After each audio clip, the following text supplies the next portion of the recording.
Welcome to the Braylon Edwards Show with Shep. Touchdown, Braylon Edwards. Braylon Edwards, touchdown, Michigan. Running pattern to Edwards, touchdown, Michigan. Where we bring you the best in sports, entertainment, and insight. Join us every weekday from 2 to 4 p.m. as we break down the latest games, analyze the biggest plays, and dive into the hottest topics in sports. We'll have exclusive interviews with your favorite athletes and guests, and you'll get a front row seat to all the action. So tune in to the Braylon Edwards Show with Shep. Got one-on-one going end zone. Edwards in the air.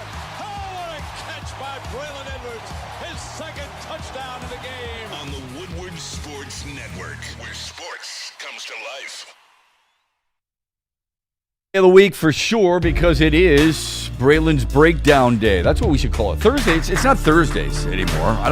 I'm going to try to avoid calling it Thursday. I know. I don't even want to call it Thursday anymore. I just want to call it Braylon's Breakdown. So people are like, "Hey, when can you have lunch?" I can have lunch on Braylon's Breakdown. What does that mean? That's Thursday, man. He calls it Haircut Thursday. I'm going to call it Braylon's Breakdown Thursday. Welcome everyone to the Braylon Edwards Show. Brendan's with us. Kool-Aid, and of course the man, Braylon Edwards. Did you watch the Michigan game last night? You know what? I'd be lying if I said I did. Set you up with that one. Yeah, you did set me up. Look, I know it was a light day. It was a light night in sports.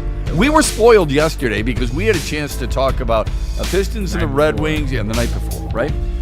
I didn't think we would come in here and talk about Central Michigan getting their 7th win of the year. Or Miami beating the Bulls of Buffalo. But Michigan over Middle Tennessee State, I thought for sure we would all be watching that. I told you, man, like as it relates to college basketball, and I'll do better. You know what I'm saying? We talked all this about what Dusty May is and Trey McKinney.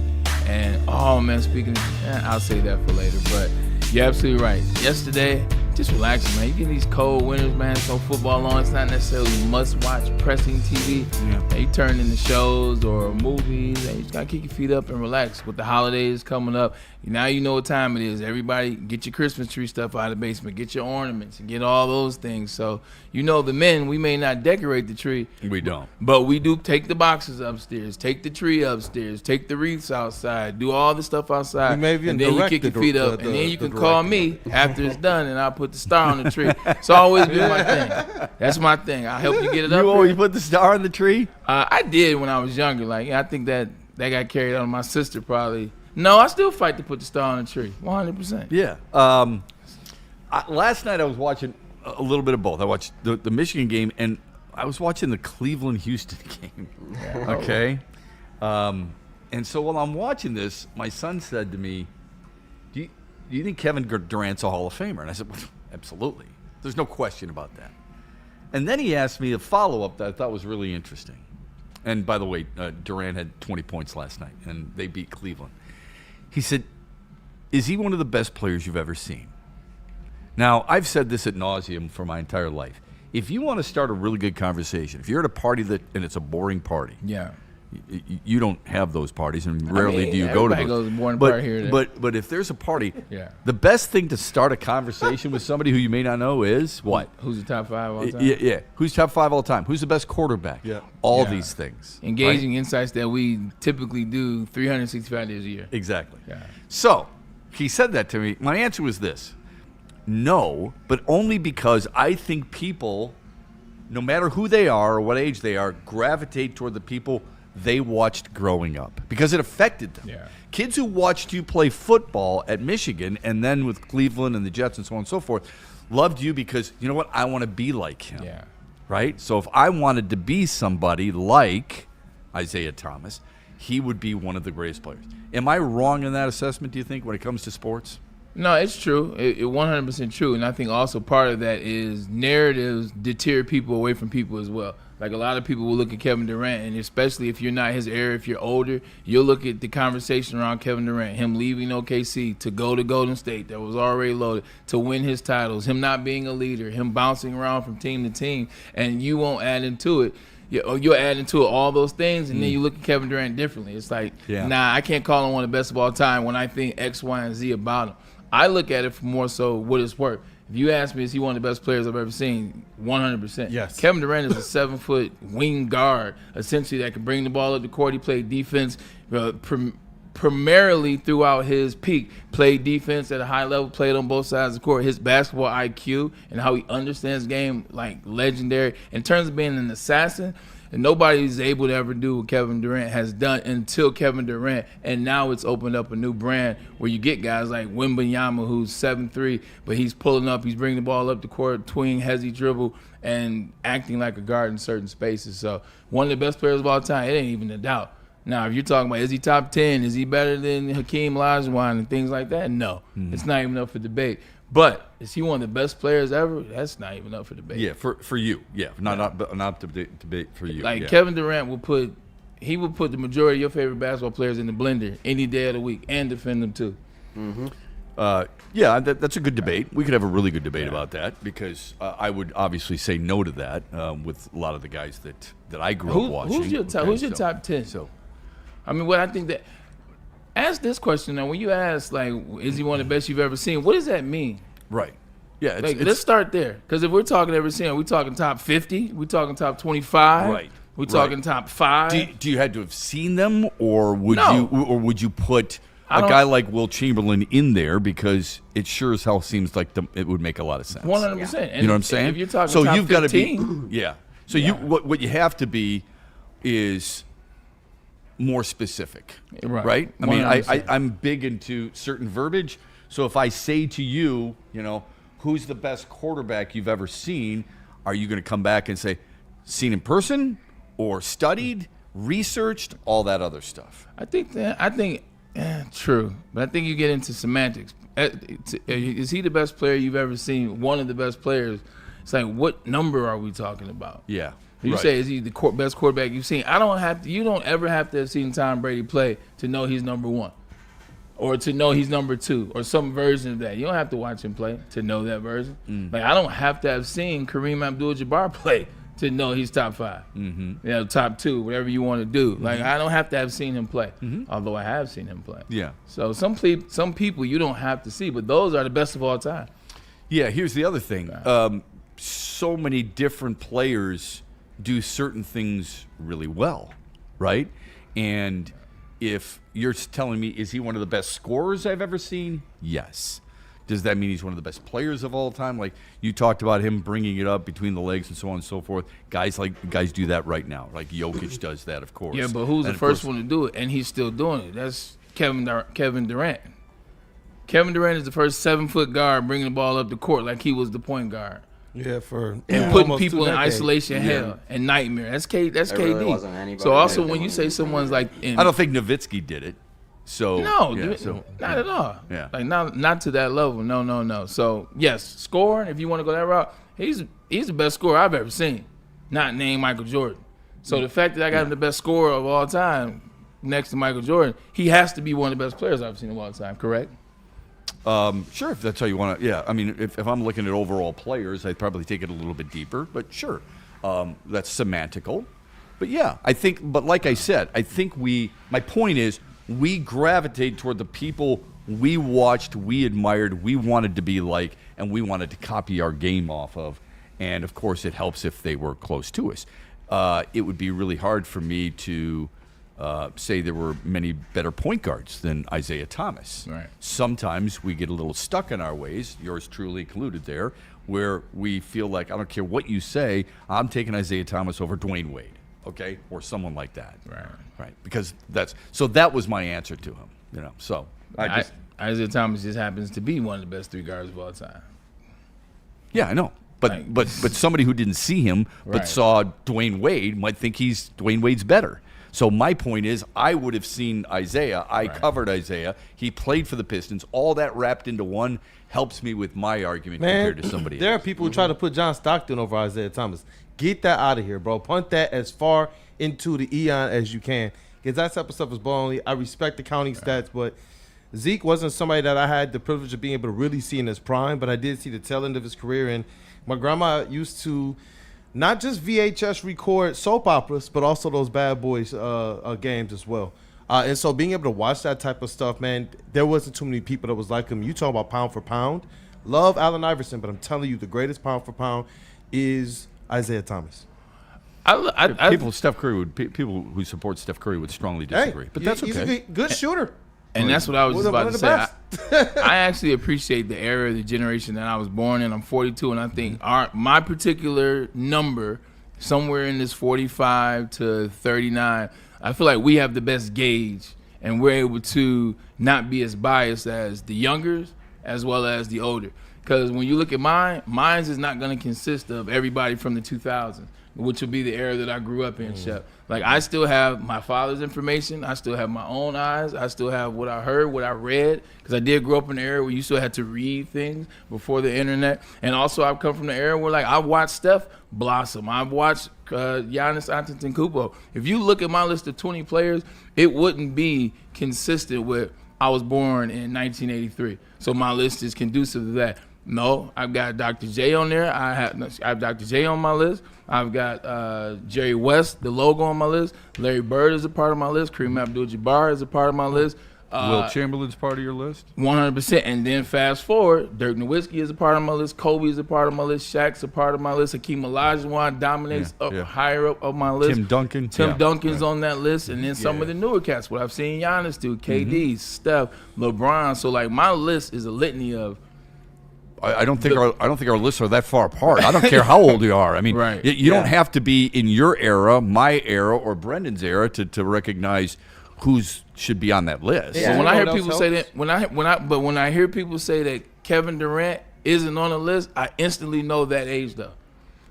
I don't see how you can say that. Depends on the list. You're the one who said it. It Well, you depends on started how. the conversation. No, I know, but you said Right. you got to define the list. Right. So that's all I'm saying. If I said he wasn't in my top 10, but he's in my top 15, would that be insulting to you? No, not at No, all. of course not. Not So at all. that's There you go. Go ahead. Hey, Chris. shout out to Michael Wary. He already has #1 spot in our chat today.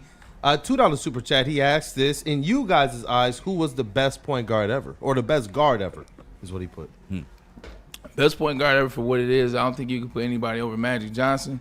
And then Isaiah is like, it's almost 1A, 1B for me. And I believe what Magic did is you can't overlook that. Even though I feel like we got cheated a bunch of times by the Lakers, by the referees, by the NBA. I don't want to Magic's play in a that different card. class. What Magic Right. did, what Magic did got overlooked. So Magic's 1A for me, and Isaiah Thomas will be 1B. Because the one thing that Isaiah could do way better than Magic, Isaiah could put the ball in the hoop. Like, Magic could score when he needed to. You saw that his rookie year, 42, game 6 to close out, etc. Yep. But Isaiah could score with the best of them. With the best of them. I could not agree more. It pains me to say it, but it's true. Steph Curry's in the conversation, though. I mean, he's the greatest shooter of all time, 100% period. he is. Okay, anybody who debates that has not I been agree paying 100% attention on that to one. basketball. But I think there's obviously a soft spot in my heart, and I'm the one who always preaches, please think with your head, not your heart. Magic's a nightmare to cover, and nobody had better vision than he did. Allen Iverson could dish it. Jason Williams might have been the most gifted passer, but that doesn't make him the best point guard. So I would say I would agree with Braylon, but there's a part of me that really, the reason I struggle with that is because when Magic Johnson and Chuck Daly and Michael Jordan kept Isaiah off the dream team, it still stings for me. That's the HEO stuff. And it bothers me. It has bothered me for a long time, and I think, especially Chuck Daly. I mean, that stuff, they were able to get away with Like, not you, Chuck. Yeah, Not you, well, Daddy. I mean, Daddy- not you, Magic, Daddy who's Chuck, kissing Bucks, me, who's kissing me on the at mouth midcourt. from East Lansing. We hanging out and doing all the things, the song and dance. The Steph Curry conversation, that era created new conversation. It made the conversation difficult because I'll give you an example. When you say Steph Curry can enter that conversation, I look at that as the positionless basketball era, and I'm like, is Steph Curry a better point guard, in air quotes, than Jason Kidd? Is Steph Curry a better point guard, in air quotes, to what that point Good guard J. era Kidd is? pull. Like, he's not necessarily a traditional point guard, but he is definitely 1,000% a point guard. Is Steph Curry a better point guard than Chris Paul in terms of what the point guard means? That's when it starts to get hairy. Or Steve Nash. 100%. Yeah, no, I think that's an excellent point. It is a different era, without a doubt, on where guys go, and because it is positionless, and I know you love that about basketball, because it is positionless, then that probably takes him out of that conversation where it was the one true point guard. I don't know how you would. We were just talking about Kevin Durant. Is he a small forward? He is so unique in what he is. He could fit in a number of different silos when it comes to those positions. Small forward only because that's the era. Luka Doncic. I mean, what is he? He's listed in statistics on various websites as a point guard.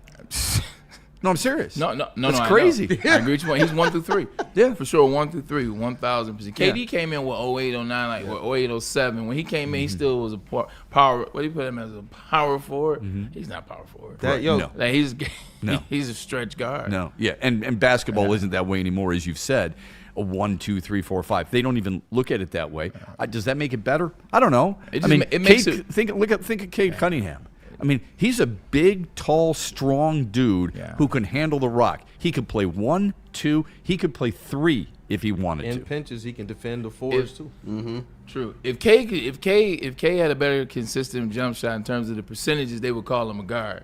But like the fact that he can't shoot consistently, it's like we're trying to find ways to classify him until he gets that, which he will get it down. But going back to the point guard stuff, because if you talk about just the point guard, are you taking Gary Payton or are you taking Dame Lillard? I'm sorry, I'm taking Gary Payton. Yeah. However, Dame Lillard can shoot the ball 3rd best all time. Yeah.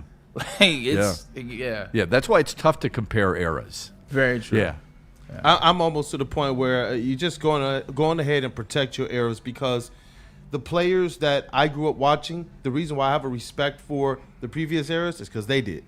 They talked about who they saw growing up and who inspired them, and that those guys are still the best. And it made me want to go back and look at those players as well. But this is inspired the chat to send in a couple more super chats. There we go. A $10 super chat from Jarrell Jessup. He says, if it said best guard ever, I have to go with Michael Jordan, the GOAT.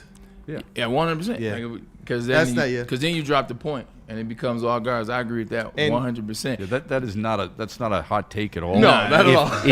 If he hadn't gone, this is pretty obvious. If he hadn't gone to baseball because of gambling, okay, and how ridiculous, they probably would have won 8 in a row. Yeah, man, it was ridiculous. Kool-Aid, I'm glad you said what you said though about protecting your era. Everyone has to protect their era because there are players that fall through the cracks. Like with the way the game evolves, especially how fast it's evolving, and people are trying to, especially the younger generations, diss all the players. Like guys like Vince Carter, guys like T-Mac for me. Yeah. Those are guys that are going to fall through the cracks in 15 years. Yeah. Because they're like, you bring up Vince Carter. You said the guy that was dunking. No, I'm talking about the guy that was like top 10 in threes, top 10, top 15 assists, guy that played 20 years, guy that could actually score, was gifted. But I got to explain all that. So to your point, you're right. And obviously, you see who I'm lobbying for. I hope Vince Carter doesn't slip through the cracks. I pray not, man. I remember the dunking to save him, I think. Like Penny Hardaway is definitely so tough, gone. Man. Yeah, Penny Hardaway. Over. I agree. I remember I was calling a game not too long ago. It was Pistons, and Vince Carter was playing for Sacramento. Okay. And that was in about 2018, I believe. So the Pistons are playing Vince Carter, and Vince Carter hits a 3. And remember, at the age, he was 41 at the time. Yeah. And I think my call was something along the lines of, that is his X amount of three-pointer made, because he's made over almost 2,300. Yeah. Okay? So at age 41, I mean, I literally had it in my notes. I couldn't wait to say it if he hit it. And I'm like, there's number 2,000, blah, blah, blah, blah, blah. That puts it in perspective. That dude played until he was 43 and was still getting off the floor.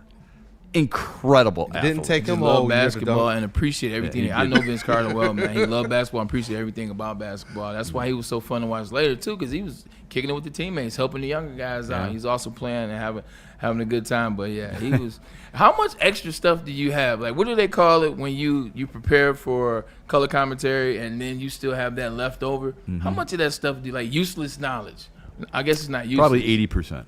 You do a lot of homework, I can tell. I probably use 20% of everything I do. One more super chat here. It's even more difficult in baseball because you've got all these stories just jam-packed on every single player, and you don't get a chance to get to it. Go ahead, Kool-Aid. Yeah, one more super chat here. Michael Wary with another $2 one. He asks, where would you rank Oscar Robertson? The Big O. Big O. The original Russell he's- Westbrook as it relates to triple doubles. He's a top 20 player, I for think. sure. Top 20. I don't know. I don't know where you'd rank him. I've had the great fortune of talking to him twice. Once was when it was in Cleveland. I went to Cleveland and covered the 75th anniversary, the best 75 players of all time. that's awesome. Okay, so Isaiah Thomas was there. All the great players were there. The other time was in San Antonio. Michigan was getting ready to play and lose to Villanova decisively in the national championship game, and he was at the hotel. And I walked up to him and I said, "Hi, Mr. Robertson," and we had a nice conversation. So he's a gentleman, right?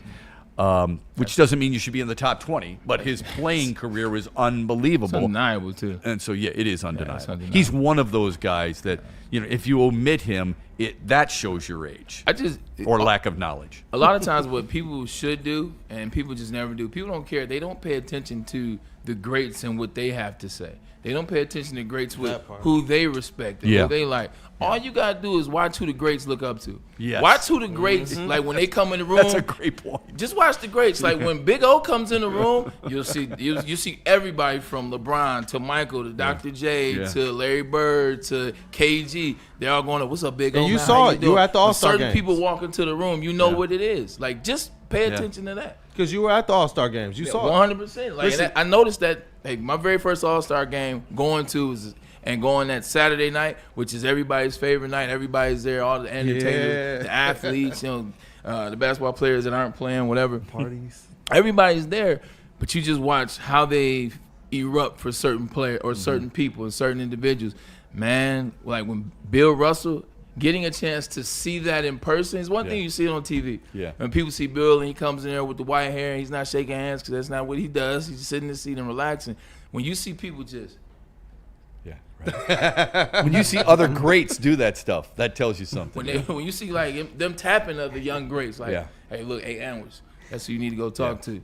And these young guys like, who is that, man? Just shut up. Listen, there's not many guys that I look at and I say, I've got to meet him. I'm going to go outside. This isn't a Geico commercial. I got to go outside. I never do this, right? But Dr. J was one of those guys. Yeah. Not just because of how great he was, but because of the type of man he is, and just a class act. So I've had the good fortune of meeting him on more than one occasion. Actually, earlier this year too, at the Amps game. Kool-Aid, you were there as well, Yes, sir.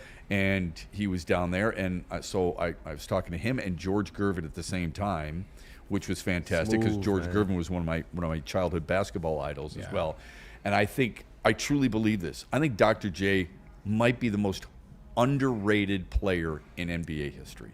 That would be fair because I used to have jokes about Dr. J. I won't tell them to you. I don't think they'll go over well. But 100%, he's the most underrated, underappreciated icon. Yeah. That actually. He is iconic. Yeah. Now, what is underrated? I'll use your definite. What is underrated? It's a great point. I would hope, and he's in mine, he's in yours because you've already stated that.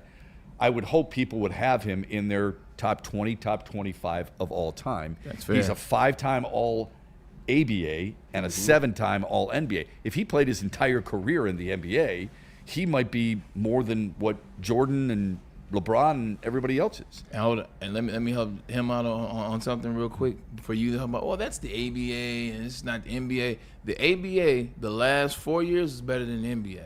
Just throwing that out there. Or was as The Virginia competitive. Squires. They beat. Were you a they big beat Flyer? them. Yeah. 100%. Big fan of They the said those Virginia Squires. crossover games. 100%. ABA was right there. Like George Gervin was like the best player at one point in both leagues. What are we talking about? Got a funny Dr. J story for you too. Remember the New York Nets were part of that. 100%. That ABA. was the team he came over with. Yeah. Well, yes, but I think he started it with the Virginia Squires. Yeah, he did. Yeah, go ahead. I was going to say, Dr. J, so this is 2005 All-Star game. It's in Denver. I'm training for the draft. I think I told you that I was training there before. And we go to Carmelo. Carmelo had after hours at his house, had this nice mansion, the whole 9 yards, had some people there, some celebs. I see this individual, this young lady. I'm talking about, she's about 30. I say young lady now. She's about 30. I'm talking about 5'11", bad, like skin just flawless. Like she's the one everybody's looking at. So I'm about to go up and shoot my shot. J.R. Smith tapped me on the shoulder. He said, "Hey, cuz, don't do that." I I know JR from Detroit. Like, he's Uncle Wes and JR like this, so I met him when he was anyway. what's up. I'm like, what you talking about? He was like, nah, man, that's Dr. J. Girl. I'm like, man, shut up. I'm like, first of all, I haven't seen Dr. J.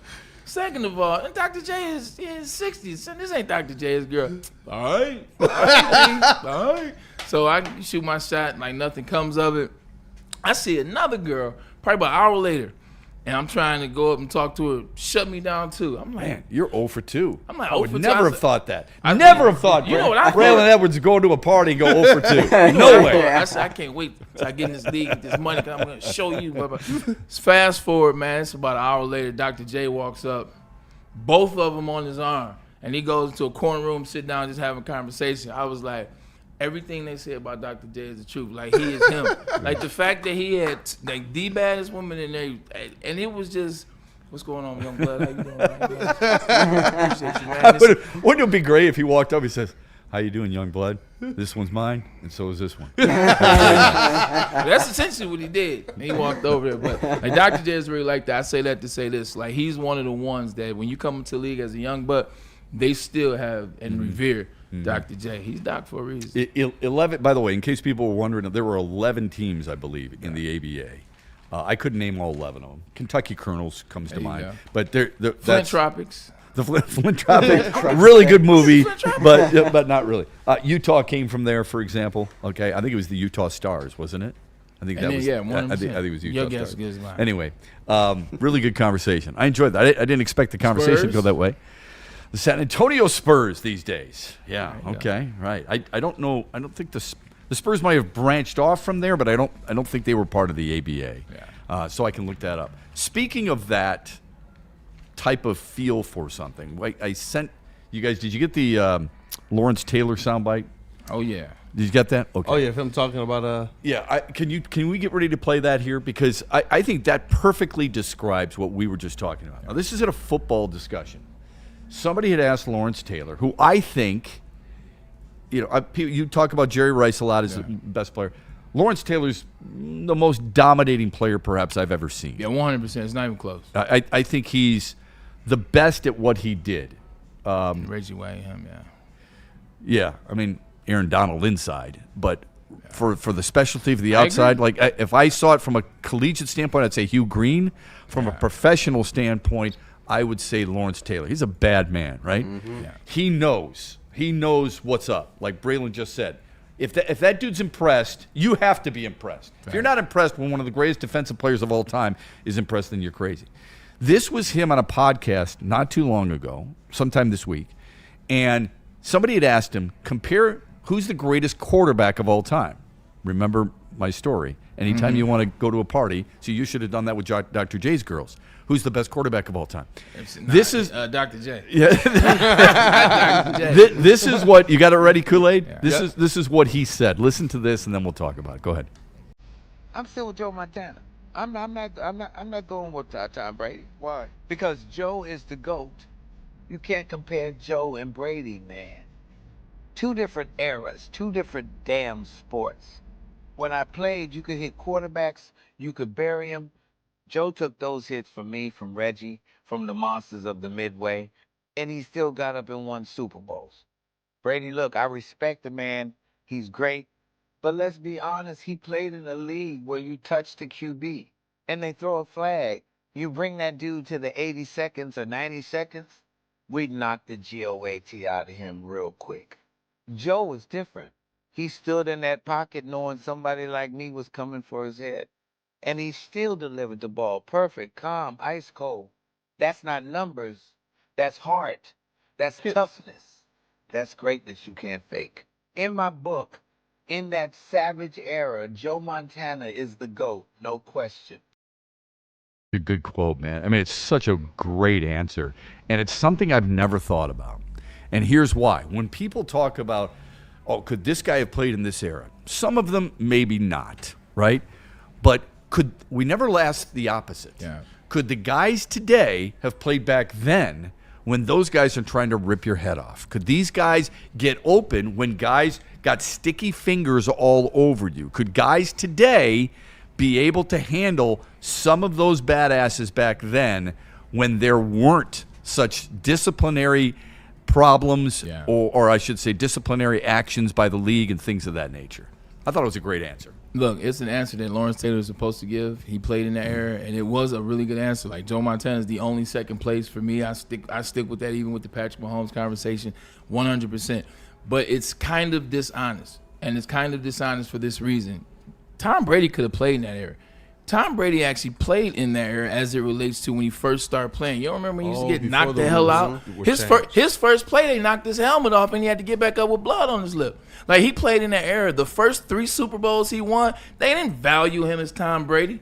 They didn't value him as the number 1 quarterback in the league. That was reserved for Peyton Manning. I agree. That wasn't Tom Brady. He played through that. And, yes, it was a defensive catalyst. It wasn't necessarily Brady and some field goal kicking. We understand all those things. Yeah. You got to get lucky. Yeah. But what Tom Brady did in that second 3 Super Bowl run cemented him for how good he was. And then you add the first 3 in terms of the physicality area that he played in. And also, he's the only quarterback that left, went to another team, and in year 1 won the Super Bowl and looked much better than he's ever looked in his career. Tom Brady, when he won with the Bucs, had a much better career than every other season except the season they went undefeated and lost in the Super Bowl. He did that with the Bucs at 40 what? So if you're going to have that conversation, I don't have a problem with that. If somebody told me Joe Montana was better, I say, you're right.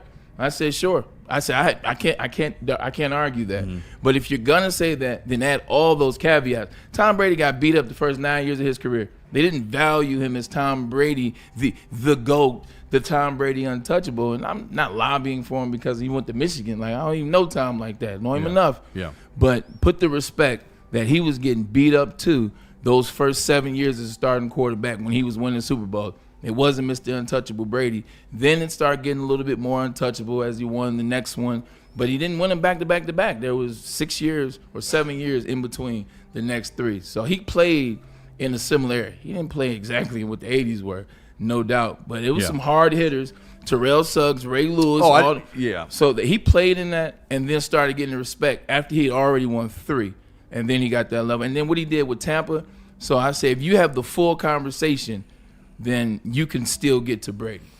Yeah, I don't think Lawrence Taylor's alluding that guys weren't hitting back then or hitting hard back then. I mean, Terrell Suggs, no question. I think he's referring more to the rules of the NFL. That's all. And I think what happened, what it made me think of is how frequently, and I had this conversation with former Tiger Robbie Grossman in Boston not too long ago, where we were in the clubhouse, and he said, Shep, do you see that red seat out there at Fenway Park? Do you really think Ted Williams hit it that far? I said, absolutely. He said, why? I said, because he was one of the greatest, if not the greatest hitter of all time. He had great power. And he said, I don't think he did that. He said, I don't think they could do this. And I thought to myself, well, that's ridiculous. If you don't think that Satchel Paige could bring in new guys like Nolan Ryan could bring it, and we went on and on and on. And then we started talking about other sports. Yeah. And I wish I had thought, what makes you think that a guy like today, pick a guy, I don't give a crap, and put him back in that era where Lawrence Taylor is chasing you from the outside and Jim Burt is chasing you from the inside, and you got Gary Reasons and Harry Carson and Carl Banks chasing you up the middle, and knowing that they're going to get a shot at you, even after you deliver the football, whereas today, not Tom Brady, but today, guys get hit, and they're telling you, sorry, Jack Campbell, that's roughing the passer because you're supposed to torque your body, turn to the side, and not land on him, which is a joke, and which happened against Kansas City. Yeah, I agree with you. As it relates to the offensive players today, like there's a lot of them that wouldn't be able to play based on what they play now, based in that they couldn't play in that. It's much different. The temperament is different. They're just not as tough. Like each era, the toughness level goes down for what they tolerate, what they keep you away from, what they want to make their game softer. So that toughness level, it just naturally dissipates. But when he was talking about Tom Brady and what Tom Brady wouldn't, so Tom Brady didn't play in the era of Ray Lewis. So you telling me Ray Lewis couldn't play in the 80s then? Like Tom Brady didn't play in that? So that's what I'm saying. Be careful.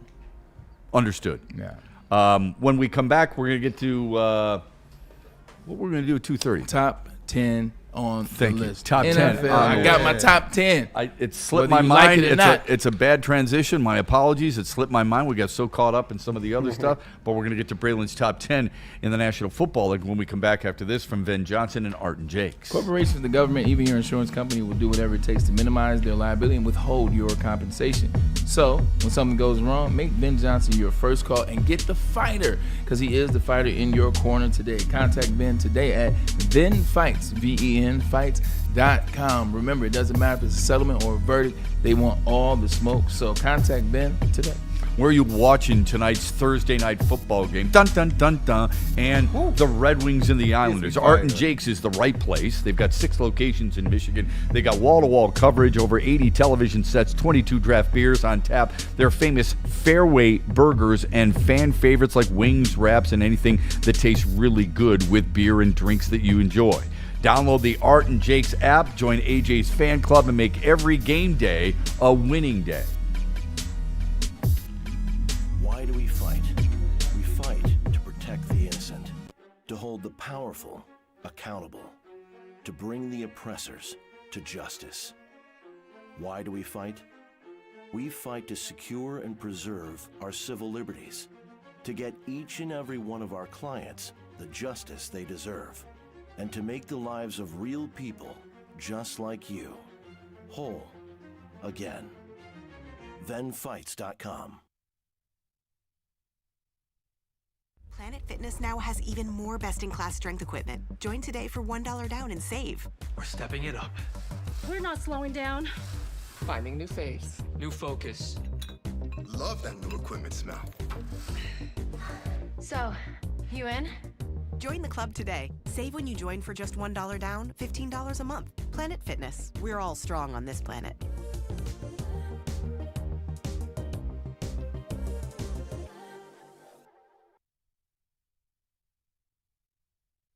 To any Lady Jane's Haircuts for Men and claim your throne for a king's treatment from one of our talented stylists. Open 7 days a week, walk in anytime. Just get to a Lady Jane's today and receive a precision haircut, scalp massage, hot lather neck shave, and a hot towel treatment. A haircut should not be a chore. It should be an experience. And that's exactly what Lady Jane's has to offer. Open 7 days a week, walk-ins are always welcome. There's always a location near you. Lady Jane's Haircuts for Men, it's wicked awesome.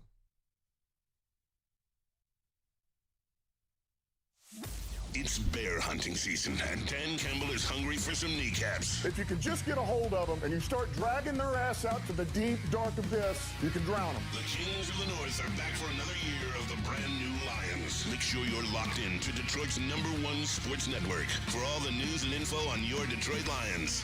Woodward Sports, let's go. Head to woodwardsports.com and click on Shop. Get the latest in Detroit sports apparel and exclusive Woodward Sports gear. Woodwardsports.com can get the whole team outfitted. Love the Pistons, Red Wings, and Tigers? We got something for you, too. Shop online at woodwardsports.com. Every Sunday, there's only one place to get all your kneecapping, hard-hitting Detroit Lions coverage. Start your Sunday with the Lions Weekly Report with Broder and Terry Foster. Then, the Lions pregame show with Neil Rule and Sean Baligian. At kickoff, keep it locked in for all the emotions of the game with a live watch party with the heavyweights. Then, recap the game with the Lions postgame show with Anson. Game days, there's no other place to be than Woodward Sports. Live all game day. Go Lions. Fitness is for everyone with over 2,700 clubs nationwide and 50 plus here in the great state of Michigan. Access to the Black Card Spa where you can recover with hydro massage and other innovative amenities. Bring a free guest anytime. Sounds like a free 2 memberships for me. And then just $24.99 for that. You get all the access to all the amenities. We're all strong on this planet, and that planet is Planet Fitness. Also, the exciting new partnership with the Lions I keep talking about. You want to win 2 tickets to every Lions regular season home game. Not that many left, by the way, but the playoffs do count as well. Visit any of the 50 locations. Go into Planet Fitness. You register, see if you won, get tickets. Hey, look, Planet Fitness, where your fitness is essential. Whether you're watching a game or you've got the holidays coming up, you might be entertaining some folks. So you want to put something on ice? Put something that's only got 100 calories, but is made with real vodka, real iced tea, no bubbles, just a clean, crisp sip. And that would be your Sun Cruiser Vodka Iced Tea. That's right, 4.5% alcohol. Sure, it's perfect for tailgates. It's perfect for parties. It's also perfect for family gatherings. This season, let the good times cruise, whether it be Thanksgiving, the Christmas holiday, or the weekend warrior in which you're watching your favorite teams play. Sun Cruiser and Woodward Sports. What a combination. Please drink responsibly. And we back. And we back. I think we have, this is going to cause a stir, I'm sure. We might be overreacting to the Lions just a little bit. And, oh my God, they're in trouble. As we said yesterday, if it were game 11 and they were one game over 500, 6-5, then I would be concerned. But it's week 11, and I think they need to win, and I think they will win the next 3 games. How far do you think, because of the loss in Philadelphia, it has dropped them from your power rankings? That's what we're going to find out right now. Braylon's got his top 10. And by the way, I do love this new graphic that we have that's associated with it. It is so cool. It's the shirt you're wearing now, the clean beard, which I like a lot. Well, that and the chain. Had haircut Thursdays. Isn't that awesome? Take the glasses off and we're all set. There you go. Isn't that beautiful? That's really good. Well done, you guys. Really well done. Who do we credit for that? Because they did a great job. You made that? Mr. Bray. That is awesome. Hey, man, we out here working, baby.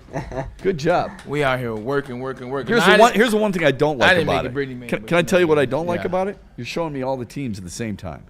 I want to see it revealed 10, 9, 8, 7, but I'm getting picky here, so let's go. Here we go. Why? True. There is no mystique about this one. I mean, I guess I could have had Kool-Aid. There's a secret reveal I was hoping for, but that's all right. No it looks great. Reveal. I'm having a hard time not looking at you right there. It looks great. Yeah. No, let's start at 10. 10 is it doesn't matter. Once again, it's the list moves on, the list evolves. We'll see what happens next week and the week after that. But right now, 10 spot was hard because the simple fact: do you put the Ravens in there, who I believe have a favorable schedule and can make a move? Plus, I'm biased because of the quarterback. Is it the Chiefs, who we talk about? Well, they've been in a situation before, and they did it. And they went to the Super Bowl twice. They've done that. Do you put them in there? They had a horrible loss. The Chargers, they actually have more wins than the Jacksonville Jaguars. But who just beat the brakes off the Jaguar? I mean, off the Chargers. It's the Jaguars. Now you look at the Chargers. Their offensive tackles. Not having Rashawn Slater plays a factor for me. Can I ask another team in here? The Bears? Yeah. I don't buy the Bears completely. Like, you look at who the Bears beat, fine. They have 7 wins. They're tops in the division. The Chicago fan base doesn't buy the Bears because the Chicago fan base is just happy. They're saying, I'm glad we're going to make it to the playoffs now. They just think they're a playoff team. They don't think the Bears are that good. Look at who the Bears have to play to finish their season. Green Bay twice, the Eagles, and it's another juggernaut. The Rams, I want to say, and the Rams. That's the last 14. They're not beating the Green Bay Packers twice. They may beat them once because the Packers I don't believe in. Got to play Detroit again. That's why they're not in. Oh, in Detroit. So I don't buy them, their wins, and I don't buy their rest of their season. I love the explanation, and here's what I always do. Now, moving forward. Who have you beaten? Who have you lost to? Yeah. Jacksonville, to your point, they've beaten Kansas City, so there's something to be said for that. Regardless right? how you feel about They've lost to Carolina, but Carolina's turned out to be a decent team. Carolina's got 6 wins. I know. They got the same number as Jacksonville. Yeah. I know. So I'm defending you, man. I appreciate it. I'm with you on that. You're making me think, because I would have thought with 7 wins, you would have had Chicago instead of Jacksonville. And knowing that you don't believe in Jacksonville's quarterback, why would you? The thing about the Jaguars is, this is what the tricky thing about Jaguars always is. Shep, it's even when Urban Meyer was the coach. For 12 games. Right, what I'm saying, until he got freaky in the bar in Cincinnati. And kicked his own kicker in warm-ups. They always had talent. When you look at the talent, when you look at the players, they got talent. They got players. They got enough. They got 2 running backs. They had 3 receivers. They have talent on their team. On the defense, they got a litany of first-round draft picks that actually are pretty good on the defense. Yeah. It's just the quarterback and the coaches that I have not bought into for them. That's what it comes down to. So they're 10. I appreciate you, Kool-Aid. Same here. I don't need to see his armpit hair, but not a huge fan. Not a huge fan of his. I thought he'd be a lot better coming out of Clemson. To your point, let me just give people real quick as we get ready for number 9. Yeah. Here's who Chicago has beaten. The Cowboys. And this is the Cowboys when there was no CeeDee Lamb, when there was no Quentin Williams, when there was no the backup running back who's now doing well for them, and both guards were out. Keep going. The Raiders, the Commanders, the Saints, the Bengals, the Giants, and the Vikings. And, oh, by the way. But can I just say this? Yeah, go ahead. If I'm a Bears fan, I'm arguing with me right now. Hey, you guys lost to the Vikings. Yeah, 100%. Okay. Oh, by the way, that Vikings win last week, a win is a win is a win. Except they had to go down at the end of the game to score the touchdown and win the game. Like they actually got the field goal. Excuse me, to get the field goal. Like that's what they had to do at the end of the game to beat J.J. McCarthy, who once again, his favorite stat line: 150, 1 tud, 2 picks. I know, but dude, that same J.J. McCarthy beat a team you've got ranked higher than them. 150, 2 touchdowns, no picks, no picks. 100%. Yeah. I'm gonna get to the Lions too. All right. Can't wait to get to if they're on here. I can't wait to get to number 9. Who's number 9 on this list? It is. You don't mean J.J. McCarthy. You're not talking about his alter ego. No. Number 9. Number 9 is San Francisco. Go. San Francisco 49ers come in at number 9. Now, I debated on putting them higher and lower, higher, lower. I think right now they're in a good rhythm. I think they're in a space where they've had their injuries, and those guys, with the exception of Fred Warner, they've had their injuries. Those guys have come back. They now have Brock Purdy. Offense looks a lot better. George Kittle, they're finding rhythm and getting Juwan Jennings involved in the offense. And the defense has Robert Saleh. That was something that is definitely missed the last couple of years. And San Fran is not having Robert Saleh on defense. He is a wizard in San Francisco with those defenses. He is such a good defensive coordinator. Do you think he gets another chance as a head coach? After what he's doing with this defense without one of the – all right, I'll say it. The best linebacker in football. Yeah. And still doing what they're doing, do you think he'll get another chance? He has to. Yes. You know why? Because he was in a shit show. Excuse me. He was in a crap show with the Jets. Everybody – the New York Jets are a bleep show, exactly what you said. And when you look at people have gotten second chances coming out of New York and made the best of them. Most notably, look what Todd Bowles has done. Whether that was Brady or not, Todd Bowles is still the head coach at Tampa Bay Buccaneers. So I think not the same for Rich Kotite, but go ahead. True, but I think he will get one though, because I think when you look at it, he's that good at defense. Also, he's a good guy. Like we talked to him, he seems. I think he gets another shot. Okay, I hope so. As a Michigander, I don't think he's a head coach. I don't think he's a head coach. Okay, but I think he gets another shot. All right.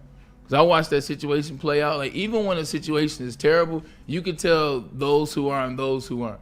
Like, he looked like it's a horrible situation, but he was way above his pay grade the whole time. Todd Bowles in this situation, like, the situation was horrible, but you still felt a sense of he's still in control of the team. There's much more there. Like, you're not going to just... I don't disagree with you, but I would just caution anybody using that as the final barometer for him that you can learn from your past mistakes. You can. It doesn't mean that Josh McDaniels deserves another chance. He's had a couple, and it has ended poorly. Yeah. But Vance Joseph probably gets another chance. He probably Robert Saleh probably gets another chance because what they've done is pretty impressive, number one. But number two, because they can go into an interview now and say, listen, this is what I didn't do right before, and this is what I'm going to do to fix it. I'm just thinking out loud. All right, so you got Christian McCaffrey and company at number 9. McCaffrey is truly still one of the best running backs in all of football. He's a phenomenal player. Love him. Yeah, 100%. I wanted to put them above the number 8 team, but I didn't, and I have logic for that. The number 8 team, ladies and gentlemen, it's your Detroit Lions. I got the Lions coming in at 8 on this power ranking. The reason why they aren't lower and the reason why I still, to your point, Shep, believe in the Lions, despite all these dumb graphics they keep giving me about the Lions are top 8 in offense and 8 in defense. You want me to break that down for you? Nah, you know what? I'm being nice today, so I won't. Lions are going to be in the 8th slot for me. They're going to still win this division. You look at what the Chicago Bears are going to be. Chicago Bears are going to fall off the cliff the last 4 games, including a loss to the Lions. Green Bay Packers are all but dead in the water. Defense still very good. That offense is abysmal. And they got players out. They got issues. So Lions still win the division. When you win your division, you still have more say. So San Francisco's 3rd in their division. There's no way I could put San Fran above the Lions when I believe the Lions will win the division. I think Detroit had an awful game on Sunday night. With no Sam Laporta. And yes, but he's not coming back this week either. I think they had an awful game. I think their defense is pretty good. We've talked about what concerns us, and it's a fair point. I really think Detroit, they'll probably lose one game the rest of the way. Yeah. That's how I feel. That's how I feel right now. And why is that blind faith? It probably is because I believe in the players who we've seen do it time and time again. I believe in the coaching staff, and I think the defense is actually getting better, and they will get better because of the healthy bodies coming back. I would just remind everybody just this one thing. Yes, people complain about Jared Goff playing outdoors and in bad weather. Agreed. Have you seen their schedule the rest of the way? Yeah. Their schedule, they are under a dome the rest of the way except for the final game of the year in Chicago. Yeah. Okay? I don't know what that game's going to mean, and I'm not saying they're going to lose that game because my hope is that, the whole narrative leading up to that game is you can't play in cold weather, and they go out and shove it down people's throats. Right. But I would just take that into consideration on your confidence level as they move forward. They have 7 games remaining. The next 6 in a row are all under a roof and indoors in warm weather, for what it's worth. Okay, go ahead. Sorry. Side note, why do we keep saying the Lions are such a good defensive team? Like, how has that become a conversation all of a sudden after the performance against the Phillies? Because I've been hearing, the Eagles in Philadelphia, everybody is the Lions defense is this, the Lions defense is now better than their offense. Is it? Like, what makes their Lions defense so well? Like, makes you feel that or believe that? Or makes people believe that? Okay, so 2 things. Yeah. Kelvin Shepard, 1. He seems to make certain adjustments in a game and play to his team's strengths. Okay. And let's face it, they are playing with guys that you'd never heard of, and suddenly they're playing really well. Suddenly you think their depth at corner, even without DJ Reed, even without Terry and Arnold, is better than you originally thought. And Jack Campbell's playing as one of the best linebackers in football. So there's a couple of reasons for me right there. Okay. I just look at the schedule, and I'm just looking like what made people believe this all of a sudden. Are they playing much better? Yes. I believe that actually some of their backup DBs are better than their starters. Yeah. That's neither here nor there, but yes, they had a very good showing against the Eagles in terms of what their defense did. I'll give them that one. The Eagles' offense is horrible. The weather was bad. It is what it is. Great showing. Sure. Commanders scored 22 on them. The Vikings and that offense scored 27 on them. The Chiefs scored 30. The Bengals scored 24. You shut down the Browns. Give you credit for that. Remember the turnovers play key in the Vikings situation. Washington was a little late in some of those scores. Yeah, I mean, if we're just looking at the final score, you'd probably say no. But would you say, you and I just got done talking about Robert Saleh, right? And you think he's done a really good job. So do I. I mean, who allows more yards or allows more points, which is usually the bottom line. Who allows more points, San Francisco or Detroit? San Francisco. They do, and we're talking about how good their defense is. And we're talking about how good their defensive coordinator is. Well, defensive coordinator, yeah. Well, in order for you to talk about how good a defensive coordinator is doing, he's got to be showing us something on the field, right? That his team that he's in charge of is showing us something on the field. From time to time, 100%. Okay, so that's part of the reason too. I mean, not just because Kelvin Shepard's been better than I think a lot of people expected him to be, but I think because they've been undermanned and still been able to do what they've done. I think Kelvin Shepard's been amazing. He is. I'm just speaking as the defense as a whole. Like I still think the defense there's much that I'm looking for. Maybe not much, but there's more that I'm looking for to classify them. Oh, this defense is elite. Or I get it. Is defense. I get it. 100%. You've said this consistently. I mean, you're expecting more from Hutchinson. Lopez has had a really good season so far. Reeder started off really well. You're looking for the opposite defensive end to come through because everybody wanted to crown Al-Qaid Muhammad, and we haven't really heard his name much. Who? Exactly. Muhammad. The linebackers, good. The linebackers are really good, and the secondary's been pretty damn good too. 100%. Yeah. When I make a decision about Detroit's defense, it'll be in 3 weeks. Okay. Because after they play the Giants, I don't care. Like, I don't believe in what they are. And after they play the Green Bay Packers, I don't believe in what that is right now.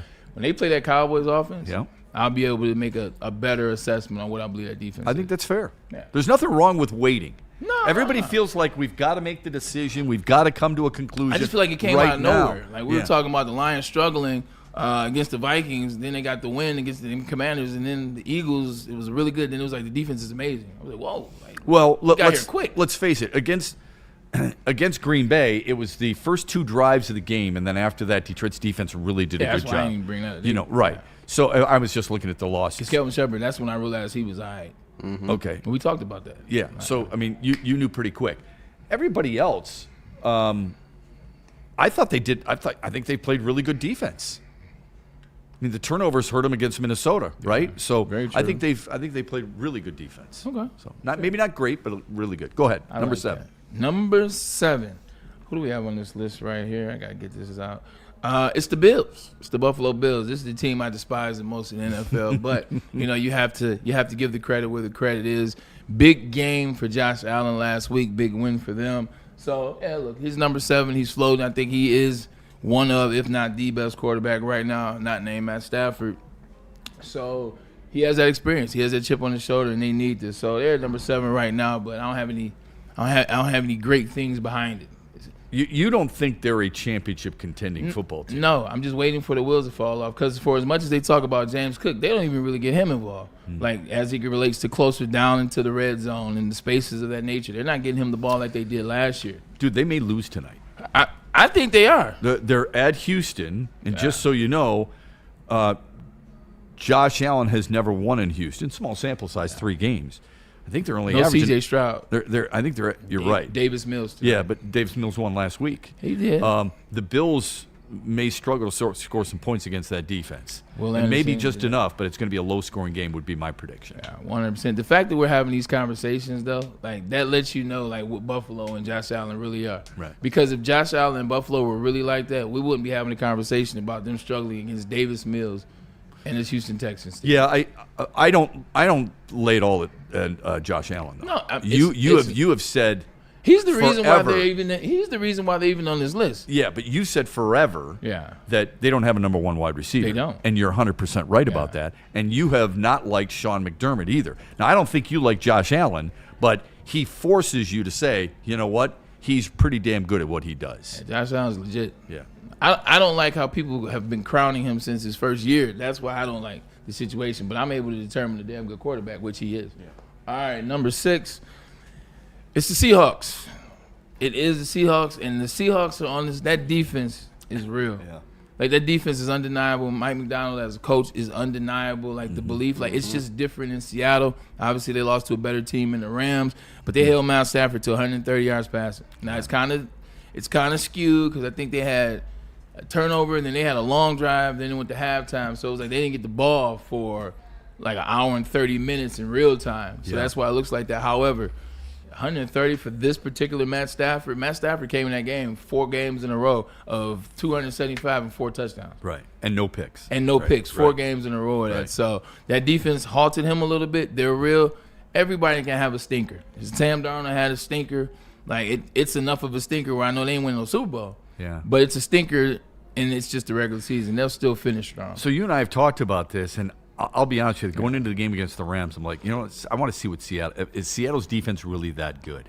And here's the reason I say that. Yeah. Is because, again, I go back to the Braylon's thought process. Here's who they beat. Steelers, Saints, Cardinals twice, Jags, Texans, Washington without Jaden Daniels. Yeah. Their losses are to the Niners, who you think are a pretty good team, and to the Buccaneers, who we thought are a pretty good team. So I'm thinking, is their defense really all that good? They're not on here either. Yeah. So I said, is their defense really all that good? Then I saw them play against the Rams, and I left that game. I'm like, their defense is really good. So that can carry them. That defense is legit. Yeah, for like sure. All the way around. Yep. So, yeah, I still have them at 6. But it's going to be an interesting finish in that NFC, man. I think it's definitely the NFC West. It's the NFC West. It's the NFC North with 2 teams. Mm-hmm. I think the NFC East gets 1 team. And the NFC South gets 1, maybe 2. No, depends. I mean, if Carolina South keeps 1. playing, they'd be on the outside looking in right now. Of course, so would the Lions. But it's only going to be 1 team from that South because Okay. I think what's going to happen, and that's why I didn't have them on there, even though right now they're in first place in their own division. Yeah. I think the wheels are coming off in Tampa. Yeah. Because finally, you're not seeing the Baker Mayfield plays from early on in the season where he's finding the window, or he's finding a scramble, or he's finding a first down. We're talking about the will, or we're talking about the bombs that Emeka Ibuka scored 1 touchdown in the last 5 games. Yeah, like, and they got to play the Rams this weekend. 100% in LA. I think they're on the backslide for the rest of the season. Might be opening a door for Bryce Young and company. Yeah, you ain't lying. Yeah. All right. So there's number 6. Let's get to number 5. Then we'll take a quick timeout and come back with that and Braylon's breakdown. Sorry, you get me. We got to start talking football. We've gone for a half an hour on this. 100%. And we've only gotten through 3 teams. Go ahead. The should-be MVP and his squad, they're coming in number 5. That's Jonathan Taylor and the Indianapolis Colts. It's he and Stafford for me in the MVP race, but I think they're number 5 right now. I still believe in what they did. They had a stinker when they went to Pittsburgh, who was a really good defense on the road, the whole 9 yards, but they bounced back with a win. I think Daniel Jones, I saw something in that last game, came back after the Steelers game where he had 4 turnovers, 5 actually. We had 5 turnovers, had another turnover in the first half. I'm like, oh, shoot, here we go. I think it's off the rails. He came back with a really nice game, had blood on his face, still won the game, came back with a drive at the end. So I think that was good to see if I'm a Colts fan. And then that defense is still playing well. Jonathan Taylor is Jonathan Taylor. Got to go to Kansas City this weekend. That'll be a big game because Kansas City would drop to under 500, and I would argue out of the playoff picture. I think, okay, yeah. That might be it. Think about that. That might be it. It's just the second time under Patrick Mahomes when he's healthy that they've lost 5 games. Yeah, it's a big weekend. That's a tough one too. When you watch that game, that last game, when you watch after he throws the interception on the sideline in the end zone, side load, he has 4 interceptions in the red zone this year. Like 4 interceptions in the red zone. But when you watch the field goal go in, the game's over, you look at that sideline, they're dejected. Yeah. That Chiefs team, they're tired. They've been doing this for 8 years now. And I'm not making that as an excuse. No, I get it. But they're 8 years in. They're tired. You've had distraction, all these things. You've had injury. You've had BS. You've had ignorant players. You've had all type of things happen over there. They're at the – I think this is a breaking point for them. If it starts bad – in fact, I'm expecting a blowout. Wow. I'm expecting a blowout. Well, he just tipped his hand on who he's picking tomorrow. I would remind people of this. Kansas City used to be that team where you can never count them out, right? Yep. Baker Mayfield was the guy who's going to bring them back. Don't ever count them out. Yeah. They are 0-5 in one-score games this year. Yeah. And that's a telling sign. All right, we'll get to the top 4 of Braylon's list and Braylon's breakdown right around the corner after this from Sharon's Heating and Air Conditioning and Smoothie King. Yo, I want to invite you guys to be a part of something special. You know what time it is. Tomorrow is Smoothie King High School Athlete after 3 o'clock. The week. Can't wait to get excited. I have a guest for you tomorrow that is going to be fun. There we go. All right. Our Smoothie King High School Athlete program is all about recognizing student athletes in Southeast Michigan who bring hustle, leadership, and big impact to their community. And at the end of these 12 weeks, end of this 12-week period, we will do our SK12. We'll have them in the studio. We'll do some interviews. We'll have some fun. We'll set them up with some Smoothie King as well, some merch, the whole 9 yards. It'll be dope. But also with Smoothie King, they rebranded, they relaunched, man. And the thing that is important to remember, it is the ingredients. They are real fruit. That's not what they're using. Get on board, man. We love the smoothies here. You should too. That is dope. It's a good way to use the word. That is dope, and that's a dope read. Let's hope I can follow that up. Sharon's Heating and Air Conditioning, proudly serving Metro Detroit for over 40 years with reliable service and treating customers the right way, the way you expect to be treated, like family. That's exactly who they are.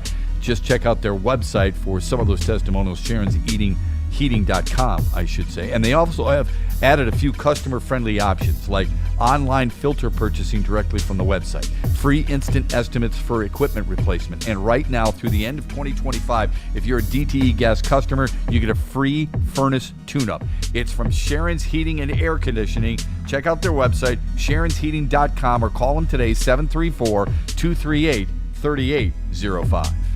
Planet Fitness now has even more best-in-class strength equipment. Join today for $1 down and save. We're stepping it up.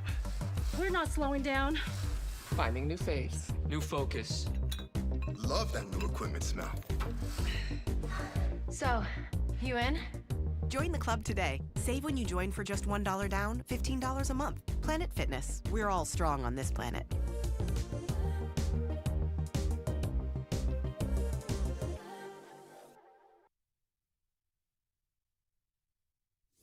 Big injuries, big news. Twice a week, Dr. Jeff Pierce from Michigan Sports and Spine joins Woodward Sports Network for the Injury Insider Report. Big D Energy Tuesdays at noon. Braylon Edwards and Shaq Thursdays at 3:30. Get expert analysis and in-depth breakdowns on the latest sports injuries from the man trusted by top athletes in the community, like D-Mac. Whether it's the Lions, Pistons, Tigers, or Red Wings, Dr. Pierce talks us through it all. Don't miss the Injury Insider Report with Dr. Jeff Pierce, your go-to source for understanding the impact of injuries on the game teams and players we love. Only on Woodward Sports Network. Scan the QR code on the screen or go to MichiganSportsAndSpine.com to see if Dr. Jeff Pierce can help you. It's bear hunting season, and Dan Campbell is hungry for some kneecaps. If you can just get a hold of them and you start dragging their ass out to the deep, dark abyss, you can drown them. The Kings of the North are back for another year of the brand new Lions. Make sure you're locked in to Detroit's #1 sports network for all the news and info on your Detroit Lions. Woodward Sports, let's go. Outkick Your Coverage is back. It is year 3 of celebrating ugly guys with hot girls. Woodward Sports and Sharon's Heating and Air Conditioning want to reward you for outkicking your coverage. And you don't have that much time because we are going to be announcing a winner on tomorrow. So this is what you got to do, all right? If you want tickets to the Detroit versus New York football game on November 23rd, find the best pick of her with the most average-looking one of you. Post it on your X or your Instagram and make sure you tag at Woodward Sports and use hashtag Woodward Outkick to enter. Again, we will be announcing a winner on Friday, November 21st. So hurry up and get those entries in. Find the best pick of her with the worst pick of you and show us all how you outkick your coverage from Woodward Sports and Sharon's Heating and Air Conditioning. If you're watching some sports, why not make it a little more fun? If I told you you could place any bet up to $1,000 and if you lose, you get that bet back, would you think I'm crazy? Scan this QR code. Scan this QR code, enter the code Woodward1000, and if your first bet doesn't hit, you'll get your deposit bet back up to $1,000. That's right, up to $1,000 back just for giving it a shot. Minimum bet just $20. Download the Caesars Sportsbook app today, the official sportsbook of Woodward Sports.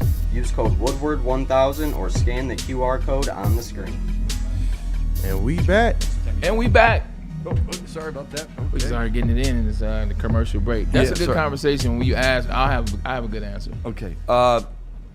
That Buddy's Pizza looks really good behind me. Sorry, I got distracted. All right, we were just at 5. That was the Indianapolis Colts. Let's get to number 4, and then we got Braylon's breakdown, and then Dr. Jeffrey Pierce is going to come in and give us an update on how we can hope Sam Laporta is going to be back in action pretty soon. Yeah. So let's get to number 4 in Braylon's top 10. I won't speed through this, but at the same time, I'll get through faster. Eagles, they come in at number 4. We won't have to talk about them a lot because we just played against them. We know what the defense is. If you're looking at their – that's a hell of a graphic. That's a great picture. That's mean right there. Yeah. Only if he was this mean this season in real life. They out there struggling because of the offensive line. I got them 4. They're number 1 in the NFC. You can't not have them in the top 5. I still don't believe in the offense. They got some injuries. They're banged up. We'll see how this matriculates over the next couple of weeks or coming weeks. But that defense is undeniable. What that defense does, they allow the offense to continue to mess up all game and eventually get one play or one run to make it right. Did you see and their body of work is undeniable. Did you see the article in The Athletic about inner working rumblings of Jalen Hurts against certain defenses and not going downfield, which might be true, but I would say this.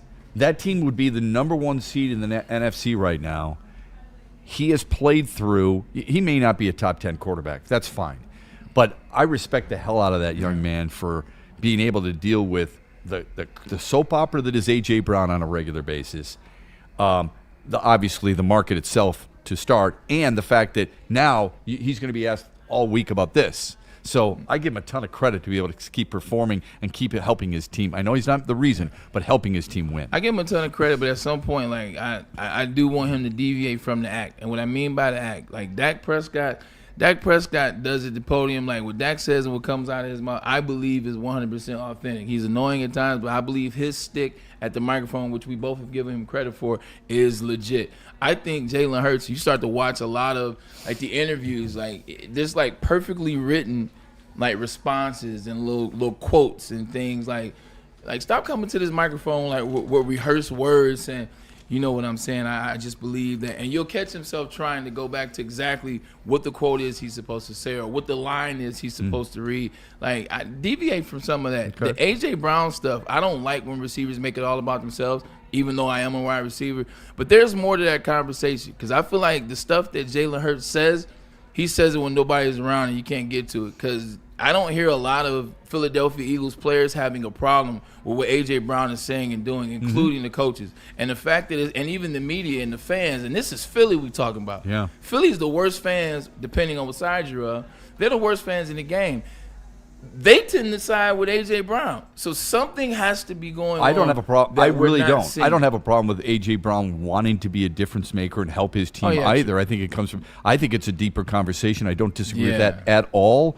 But you can't deny that it's a soap opera. It is. That it's twice it's happened, and it's forcing members of the media to take his problems to other players. Yeah. I don't know if it's scripted with Jalen Hurts. All I'm going is based on what I see and his quotes in the paper and how he handles himself. I'm not sure everybody would have the wherewithal to be able to do what he's doing. I wouldn't. Number 3 coming in is the New England Patriots. I think the New England Patriots deserve the number 3 spot. They're 9-2. I believe in what Vrabel has implemented there. And I believe in this guy, too. I think also they're starting to find their way a little bit more on the offensive side of the ball. Stephon Diggs looks like the wide receiver that the Houston Texans wanted. I think that's what that spells well for them. They got other weapons as well. Mac Hollins is implemented himself, and he loves Hunter Henry. So I like what they're doing. It's believable, though, because Travion Henderson's been good. 100%. Travion Henderson is 100%. How did I not say that?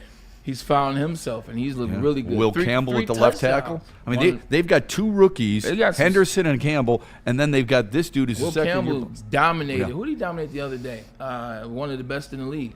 Yeah. Oh, my God, who they played? It was the Patriots versus. I'll figure it out. But anyway, they're legit. You got to buy the defense. You got to buy the coach. That is the thing, 100%. Number 2 is the Broncos. I do not want the Broncos on this list. But their defense is the best in the league, in my opinion, and what I watch on a consistent basis based off the games I watch. The defense is legit, man. It doesn't matter. Patrick Surtain is legitimately the reigning defending player of the year on the defensive side of the ball. He hasn't even played in 6 weeks. You wouldn't notice. Yeah. You wouldn't notice. So what they're doing. And then Bo Nix, for as much as I don't like him and he'll figure it out, he is getting a tad bit better. And the weapons on their team, they got some weapons, whether it's Harvey, whether it's Franklin. Sutton was finding his way early on in the season. They got some tight ends. So he's only completing 61% of his passes. That should be a concern for Denver. It's true, but if the Eagles are going to be up here on 4, no, you're the right. way their defense is, no, I give you credit. I give you credit. I'm just saying. I think it's their defense that's carried him. I don't think their offense is all that special. And the quarterback, who I like, and I liked coming out of Oregon. I think he's a tough dude, and he makes certain throws really good, but he misses some open guys. I think the percentage has to climb. Unpopular opinion, especially if you're a Denver Broncos fan, I would run Bo Nix more. He's an elite, he's an elite running quarterback. I know he's smaller. He's not Josh Allen, so you don't want to get him banged up. Yeah. But Brendan, he's a much better quarterback than they allow him to be. Yeah. I agree. Kind of like Jackson Dart. Like the Giants. That's a good example. He's now in the game. He's now not playing because he's running too much. But Jackson Dart, the Giants know what he is. Yeah. We're going to let you run. We'll design runs. We'll let you average 45 a game or what's up. He's kind of built like Stafford. He's 6'2", 220. Stafford's about the same. He might be a little bit heavier now that he's older, but I think they're about 215, 220 or so. I'd say. So. Yep. And then number 1, you know who it is. You know what time it is. If you're Detroit fans, Speaking you of still Stafford, hate him. yeah. It's all good. Him and his squad, the Matt Stafford-led Los Angeles Rams, they're number 1. And we've been talking about them all year, and I don't think they've done anything to deter my confidence in what they're doing and where they're at. It just is what it is. Braylon, it's going to be such a diverse week 11 to week 12 for Matthew Stafford and the Rams. Last week was a buttoned-up defense has got to help us. This week, they are going to run all over Tampa. They're going to throw all over Tampa. Yeah, I'm benching Lamar this week, by the way. And Stafford. just know that. It's not a bad idea. It's not a bad idea. As a matter of fact, I think I'm going to do the same thing right now. All right, let's get to do we have time for Braylon's breakdown, I hope, right now, or do you want to go to break? No, let's go. Let's get it rolling. All right, let's get it rolling. Let's do Braylon's breakdown. I'll tell you what. While you get set up, can I do the Les Stanford read here? You get set up. We'll tell people about Les Stanford, what they've got going on. It's awesome stuff. It's an inventory that makes every other dealership angry and actually green with envy, if you will. Les Stanford Buick GMC, unbelievable offers throughout the month of November. You can get the 2026 Hummer EV for as low as $699 a month plus tax. There you go. The 2026 Silverado Crew Cab LT for as low as $159 a month plus tax. Or how about this? Drive off in a Cadillac if you're Billy Joel. 2025 Cadillac Optic for only $449 a month plus tax. Go to Les Stanford Buick and GMC today. Check out their massive inventory and for their lease specials, and they've got plenty of them. As we just gave you a few, there's even more than just that. You go to their website. It's a really good website. It makes it really easy to navigate, so you can check out the wonderful deals that they've got going on right now at Les Stanford. Go to their website today. It's called lesstanford.com. And when you get that car, you got to make sure you're going to Jack's Car Wash. You want to take that car and keep it clean. The best way to do that is what Braylon does. He does the Jack's Car Wash because there's 40 locations around the state of Michigan. All you got to do is text WSN to 888-522-1729. The best deal in this city, like if you're thinking about Christmas deals or Christmas gifts to somebody you care about, you know what you do? You get that one where you buy the card, and it's that that special black card too, where you can join that unlimited club and you take advantage of all the perks of being a member. And it's good at all 40 plus locations, just twice a month, and the membership pays for itself. Go to www.jackscarwash.com for the location nearest you. Big injuries, big news. Twice a week, Dr. Jeff Pierce from Michigan Sports and Spine joins Woodward Sports Network for the Injury Insider Report. Big D Energy Tuesdays at noon. Braylon Edwards and Shaq Thursdays at 3:30. Get expert analysis and in-depth breakdowns on the latest sports injuries from the man trusted by top athletes in the community, like D-Mac. Whether it's the Lions, Pistons, Tigers, or Red Wings, Dr. Pierce talks us through it all. Don't miss the Injury Insider Report with Dr. Jeff Pierce, your go-to source for understanding the impact of injuries on the games and players we love. Only on Woodward Sports Network. Scan the QR code on the screen or go to MichiganSportsandSpine.com to see if Dr. Jeff Pierce can help you. You know how some things are so good they should be world famous, but they're not? Our house-made vinaigrette is one of those things. And the antipasto salad, we drizzle it over. Same with our hand-battered chicken tenders. Original recipe soups and pasta sauces. It's almost as if our original world-famous Detroit-style pizza is mocking them. And that's not very nice.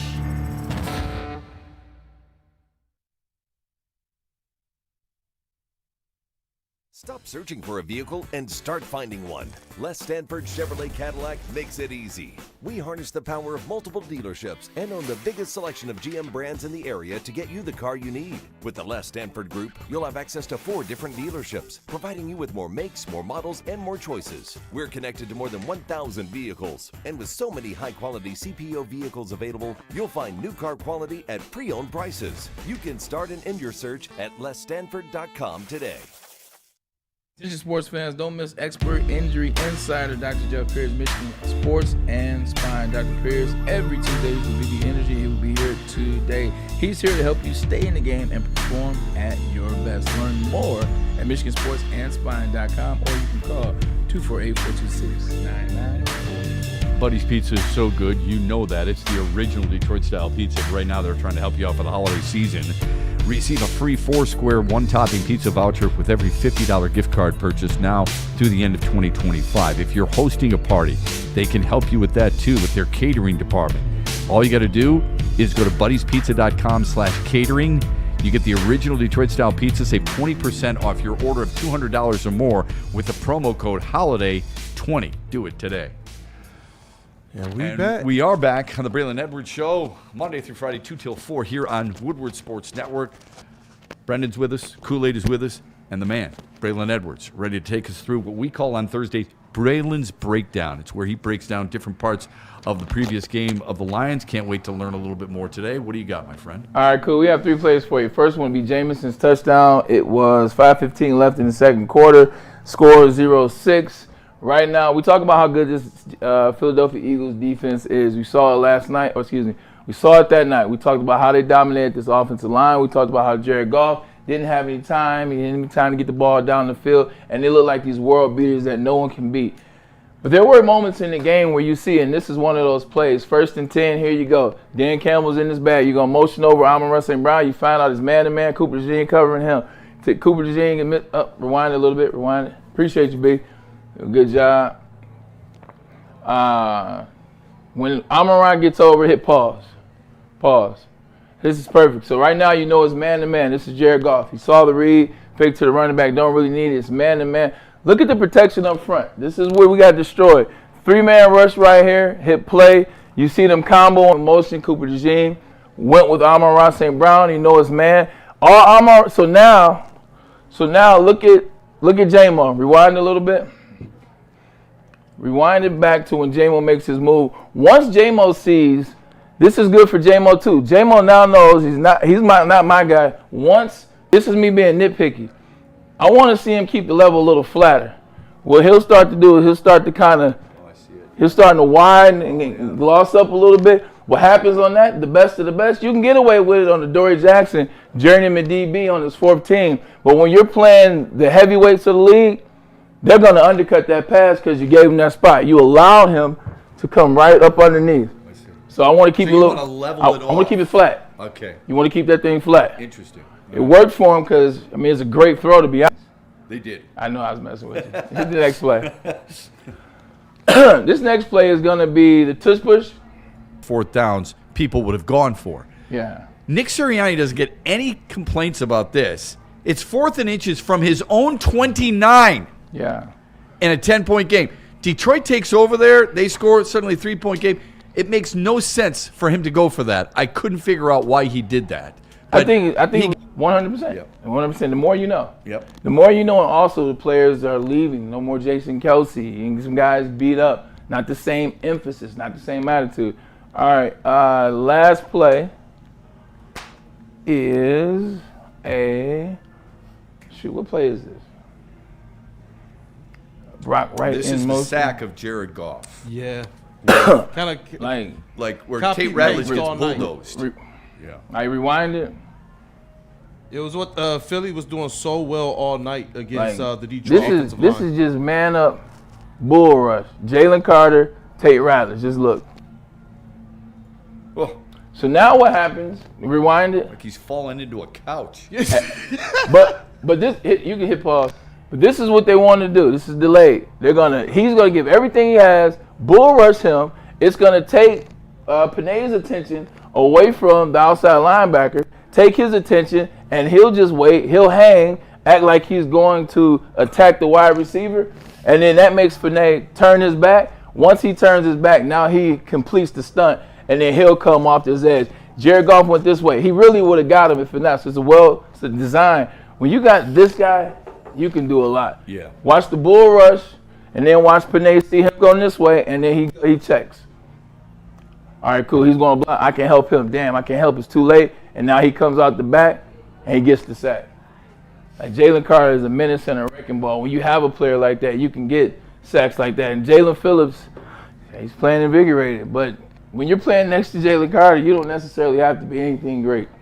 Well, it also helps that Jordan Davis is getting double teamed, right? Yep. Where Carter, it's one-on-one with Ratledge. He wins. Jordan Davis on the other side, who I like just as much, if not more, he's getting double teamed by a center in the guard. And his job is really just to play the double team game with those guys and just be there in case he kicks back out. Like, see, he's really not pressing. It's more kind of like, Yeah. And he gets away, but yeah. So that can't happen. I don't care how good the guy is. I don't care if Jalen Carter is that good, which he is. He's my guy. This can't happen, Tate. Like, you got to get leverage and a point of attack, and you got to know this guy's coming. Like, he got his feet. You see the feet? Yeah, he just got as soon as he came up, the feet got close together. Yeah. As soon as he got out of his stance, the feet started getting. You can't do that against Jalen Carter. No. You can't do that. So some good plays, some bad plays. All in all, it was an ugly loss. But there are some plays in this game that you can take where you can say, all right, the Lions are in there. What does it look like with Sam Laporta out there? What does this look like, et cetera, et cetera. So good win by the Philadelphia Eagles, but the Lions had plays in there in the game that they could have made, and they made some of them. Well, speaking of Sam Laporta, don't expect him, obviously, this Sunday against the New York Giants. But we'll talk to Dr. Jeffrey Pierce about that injury and a few others. We're going to dive into a little college football and get his thoughts on that too, because Michigan is down not one but two running backs in all believability as they head to Maryland to take on the Terps. Stupid. I heard somebody stupid. Okay. They're not stupid actually, because I'm a fan of some of his work. But Joel Klatt, they were talking about Joel Klatt, former quarterback, and now works with Fox the whole 9 yards. They were talking about if Michigan were to beat Ohio State, there'd be a pathway to the college football playoff 12. This is why I was perturbed. This is why I was annoyed with the conversation. Do you see my response? Yeah. This is why I was perturbed with the conversation. What do you mean a pathway? Like, if Michigan is 10-2, and this has nothing to do because I went to Michigan. Please don't mistake that. This is just true. It's a 12-game college football playoff. 2 lost teams typically are going to be the last 5 teams in there. Yeah, they've never had a 3-loss team in. Yeah. So if Michigan's 10-2 and beat the number 1 team in the country that hasn't lost to anybody, Ohio State, how would there be a pathway? It's automatic. For sure. I didn't understand why he was trying to make the case. Like, there's no case to be made. Unless perhaps, and I'm not familiar with what you're suggesting, unless perhaps he's thinking, okay, they go to the Big Ten championship game, they lose there to Indiana, thus giving them 3 losses, and they would be excluded from the college football playoff. Is that the possibility you think he might be considering? No, because if Ohio State has 1 loss, they'll still go. Well, I guess Michigan only has 1 loss in the conference. So it'd be Michigan and Indiana? Michigan, it would be, Michigan and Indiana, yeah. Well, they would need some help from USC, I believe, right? I think they would need some help from USC. Because I'm thinking, I don't think Michigan goes even if they win, do they? Yeah, I think they do. I think right now it's Indiana, Ohio State. USC, like I said, USC needs to help. Oh, Oregon. I got to think of Oregon. Oregon would be in there. Maybe you're right. Wouldn't Ohio State still go? I don't know all the tiebreakers there. Because Ohio State has a better record, and they still have the same conference record. But is it – because I think if you have a better record, it has nothing to do with the head-to-head then. I thought that was the first tiebreaker. Okay. So, and did USC – I don't think USC played Ohio State. If you're 11-1 and one team's 10-2, does it matter that you beat that team? You're talking about overall record. I'm talking about conference record. Right. Right. So if you're talking to the top 2 teams, right? It's no longer divisions as we know. Top 2 teams. If Ohio State loses to Michigan, USC wins out, Oregon wins out. Who plays Indiana? I'm not positive on that. Gotcha. Okay. Yeah. So we'll have to figure that out. When we come back, we'll talk with Dr. Jeffrey Pierce. He's coming up next after this from Black Rock and Lady Jane's. Man, you know what I'm saying? It's got that water in me. Here we go. Steak and Lobster, $19.99 in Sunday. Hurry before it is all gone. And while you're there, why don't you check out some of that new menu that just dropped. Don't forget to book your holiday parties at Black Rock because it is the perfect place to celebrate any parties, big or small. Call your local Black Rock today to book, man. With the locations that we have, there's a Black Rock near you. And remember, it's still the place that sizzles. Pull up on us, and Sunday will be the last day for the Steak and Lobster. There's 28 locations of Lady Jane's around this great state of Michigan, and of course there's one right here in Birmingham, and they're all the same in the sense that it's wonderful people who know what they're doing, appreciate your time, and have a very clean workspace. Nothing worse than going into a place, seeing hair everywhere, right? Or seeing how dust is settling. Gross. These ladies, if they're not sweeping their areas, they're cleaning off just about everything that's around their area. It's nice and crisp and clean, and it's a safe place, and they've got TVs in front of you where you can watch sports. It's as good as it gets. It's really comfortable, it's really quick, and it is really convenient. That's why it's called Wicked Awesome Lady Jane's. Is that an octopus in your pants, or are you just happy to see me? See what I did there? Go Red Wings! From Octopi experts, Woodward Sports. No one gives away more cash and prizes than Woodward Sports. You don't believe us? Here's our latest $10,000 winner. You know, you guys posted, hey, if you guess all this stuff right, we'll give it's $10,000. I'm like, okay, well, why the hell not? And the winning doesn't stop there. How about our Outkick Your Coverage winner? I think you will. We got to call everybody. This guy's got a hot Bigger prizes, bigger giveaways, cash, merch, tickets, and more. All from the biggest sports network in Detroit. No one does it bigger and better than Woodward Sports. Make sure you're following, liking, subscribing on Instagram, Facebook, X, and YouTube for your chances to share in the winning. From Detroit's #1 sports network, Woodward Sports. Every Sunday, there's only one place to get all your kneecapping, hard-hitting Detroit Lions coverage. Start your Sunday with the Lions Weekly Report with Broder and Terry Foster. Then, the Lions pregame show with Neil Rule and Sean Baligian. At kickoff, keep it locked in for all the emotions of the game with a live watch party with the heavyweights. Then, recap the game with the Lions postgame show with Anson. Game days, there's no other place to be than Woodward Sports. Live all game day. Go Lions!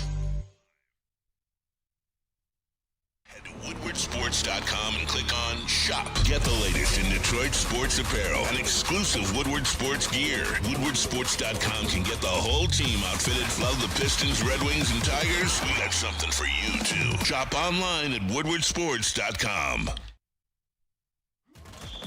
The Super Bowl parade in Detroit will be one for the record books. Detroit just does it different. Woodward Sports, your official Super Bowl or Bust Lions network.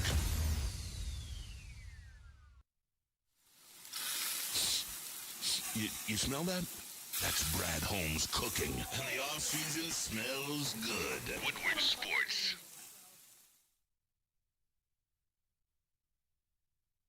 What do you think about that? Hey, Nike get him a new shoe. Pickle, man. Should the Pistons be working? If you're looking for the ultimate pickleball experience, check out Wicked Pickle with 10 climate-controlled courts and a chill lounge with cold drinks. It is Metro Detroit's hottest indoor pickleball spot. If you see that QR code, make sure you go ahead and scan it and mark your calendars for the Woodward Sports Pickleball Open on Friday, January 9th. Why do you want to be there? Because you get to watch your favorite Woodward Sports personalities go head-to-head against each other and pickleball pros. You also, if you need to tap in from the stream, the Woodward Heavyweights will be broadcasting live from Wicked Pickle from 5 to 7 p.m. If you want in on this action, scan the QR code or register today at pickleballtournaments.com for a chance to compete and maybe even take down your favorite Woodward Sports personality.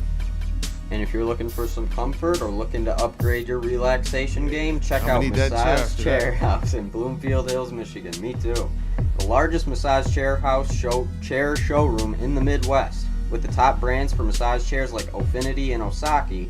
Located near the corner of Woodward and Long Lake Road, experience the luxury comfort with Dr. Eric Duncan, the Wellness Doc, creator of the top YouTube massage chair review channel.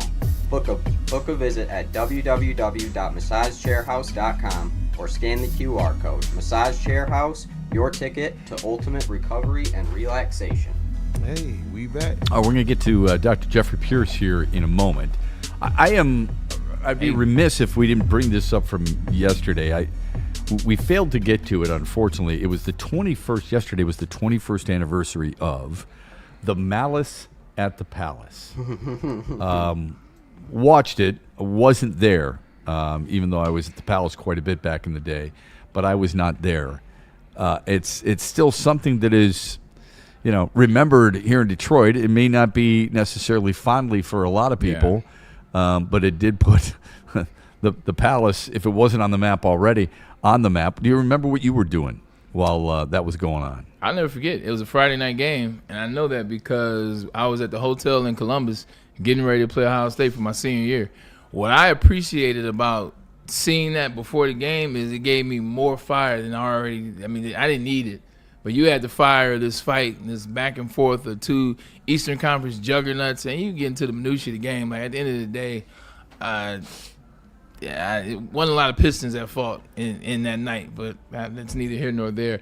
But it just took my levels up. I'm like, oh shoot, my city out here fighting at the Malice at the Palace. Mm-hmm. I said I got to represent, so I went out there and picked fights all game with the DBs, linebackers. So that got you fired up, huh? Hell yeah. Like it doesn't take much in that rivalry, but you're always looking for something to give you that little extra not anxiety, but a little extra, aggression, a little extra, level before you get to sleep. And watching that fight, I just remember watching. I said, are they gonna go in the audience? Are they really? Oh! But my favorite part about it, I was like, dang, Ben Wallace, your brother ain't have to do Fred Jones like that. Well, Christ. going up in the stands, that's because, as everybody knows, John Green, a well-known, didn't ask for the celebratory type of label, but soon got it because he's the one who threw, right? He's the one who threw the cup that hit Ron Artest while he was laying down on the scorer's table. Didn't even get everything hit. Was. What's that? He didn't get punched. He didn't get punched. No, but suddenly Steven Jackson's up there, Ron Artest is up there, and Rick Mahorn's a friend of ours. He was calling the broadcast there and literally took his headset off, turned around, and jumped into the fray to pull some of the Pacers off. Wow. I mean, there was no fear whatsoever. I mean, Wow. There's no reason for him to be fearful of anything. But he jumped up in there and started pulling those guys off, some of the fans. Otherwise, who knows how bad it would have gotten. Oh, yeah. There were some fans that got their butts whooped and that shouldn't have, and it was an ugly situation, and they actually sued and got money, so good for them. But there are also some fans that pulled on that entitlement fan that you have nowadays, and we saw that then. Because those two dudes that Jermaine O'Neal squared up on, who were on the court trying to fight Jermaine O'Neal, what are you doing? That's ridiculous. Get yourself off the court. That had nothing to do with you. Squared up on a 6'10" power Fitness. forward that was minding his business. Yeah, he's just sitting on the bench. That's all he was doing. And he almost, when he threw that punch, we've seen it a million times when you watch it. He almost blew his knee out when he threw that punch. Yeah, that slide. Like, it was just so many opportunities for players to get hurt in that situation, and that's when David Stern lost his mind as it relates to. And he should have. 100%. But what he was really upset with, and rightfully so, dress code? Is the lack of security. Yeah. And what we're seeing in sports, we see it all the time. God bless the people who are out there trying to work and so on and so forth. But a lot of them are elderly. Yeah. And they're there just with a jacket on and reporting for duty, and they're not stopping anybody. Because unlike a concert, and let's say at that time, unlike a concert time, when you go to a concert, there's going to be levels of the police, level of security. You understand what it is. You want to keep people from the artist. Things can go awry, crowd control, the whole 9 yards. Sporting events, it wasn't like that. Yeah. Like thinking that I need all this security, all these police officers, all this detail outside the arena for these grown men playing a game. Yeah. Playing a game of basketball. It'll never get to this point, and it did. Yeah. We got to change things. You know what it was? They didn't want the smoke. That's what they didn't want. That was the problem. Dr. Pierce wants to smoke. Dr. Pierce wants to smoke. He is joining us, and we're going to talk a little bit about some of the Lions injuries, and I'm going to throw him a couple of running back injuries as well that I'd like to see how he handles it. He is dressed up very nicely today. I love that quarter zip. So he'll give me that when he's done talking with us. But in the meantime, let's get him a microphone. It's right here. And come on up, Doc. How's it going? Good to see you, as always. This is the most dapper you have looked, at least since I've been here. So we appreciate it. I had a few meetings today. Yeah, well, good job. So now we know where we stand. As long as you've got a meeting, you're going to look dapper. You guys have a casual feel, a casual, laid-back feel, right? That's very true. That is true. Very true. What do you got for Doc? What do you have for that? I was over telling you about the Malice at the Palace. Sam Laporta, would be nice if Sam Laporta were 100%, but he's got a back problem. Correct. Tell us the deep-rooted issues with back problems and professional athletes, especially at that position, since he's running, catching, passing, and doing his best to block out of a three-point stance. Yeah, I mean, right now the rumor is that he's got a partial fracture of the vertebral body. So when I came out with when he initially got put on IR right before the game with Philly, I was worried about a bone contusion versus a fracture, and I think Kool-Aid has some anatomy we can kind of go over. But understanding the vertebral body, when he took that hit, we're anticipating, nobody knows for sure that when he was carrying three guys and that one guy hit him solid in the middle of his back. What you're seeing here is the vertebral body. So you see anterior, so that's the front, versus the posterior, which is the back. Yeah. The spinous process there, you can see, is when you feel your back and your spine, that's the spinous process. The transverse processes are on the two sides. The thing when we talked about spondies is see where it says superior articular process? Mm-hmm. Yeah, that's exactly kind of where the pars defect is. That area where the facet, the joint, the fancy name is facet, but it's basically the joint, how they kind of come together. All those areas are vulnerable. right? So we don't know exactly, but when I predicted, when we saw that hit, that's typically what happens. If you lose a transverse process with a non-displaced fracture, it's a fracture of that pedicle, that anatomy there, that will kind of come off. Do we need it? Yeah, it's a stabilizer. The spinous process is a stabilizer. But the pars defect in between the fat part of the bony part and kind of the branches where the nerves go through, that's a vulnerable area that can lead to more trouble. And that's where you get instability of the spine. So when you mention, how important that is to like a tight end, especially like Laporta's game, where he's pushing, blocking, pushing off, getting himself open, you really have a weakness there, and you're not going to feel stable. And then your body, like anybody has, like when your toenail hurts on your little pinky toe, it throws everything off. Imagine having that in your spine. You're just out of kink. You're off balance, and you just start feeling worse. Like me holding the mic right now with my right arm injury, it's bothering me. So I'm going to switch to my. So how does that get fixed with Sam Laporta? I mean, does it require surgery? Is it rehab? Is it just time? And if so, how much time is it? Well, it'd be great. I mean, they're being real quiet about it. I mean, if we predict, like we say, a bone contusion, there's no surgery for a bone contusion. That's a bone bruise. They're actually coming out and saying there's a vertebral fracture. So a lot of times you'll have a non-displaced fracture. Doesn't need surgery. It's a healing time. It's secret sauce. It's all that kind of stuff going on. But a lot of it is recovery. So typically it's pain-free, which in this case, hopefully, if it's minor, you're less than 4 weeks. 2 weeks is a good tail. Okay. That's discomfort. So it's 0 pain, 90% better, and he plays. And that means he can push off and do everything. And then we can start talking like we always talk about, what gear are you going to play in? Right? Is Laporta in 4 gears instead of 5 gears better than what we currently have? Yeah. Possibly. He's a distraction too, right? Like in the Philly game, he's a major distraction that wasn't there for golf. So it's a healing. Right now, if he was going to have surgery, we would have heard more things going on. Right now, I think it's probably a non-displaced fracture in one of those areas that we need to see how he heals and how he recovers. I don't like that. I don't like that for his position. I mean, obviously, I don't like any injuries, nor do we. But them not talking about it and it being what it is, it's because of what position he plays. Like, he's a major blocker for this team. So his body is going to be in positions the majority of the game. He's not a guy we're just going to have go out there and catch passes. He's a guy that's blocking a lot of times that position, and you're in your stance.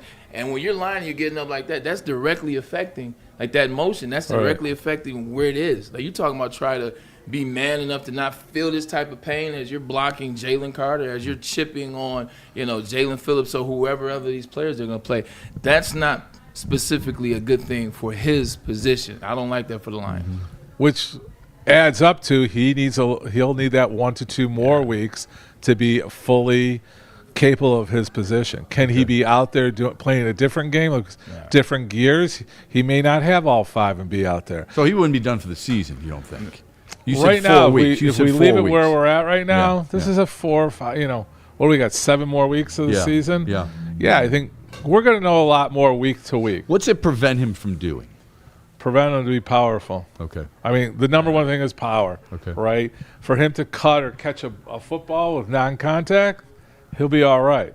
But that's not the NFL game of NFL. To make that make sense, how that hinders him.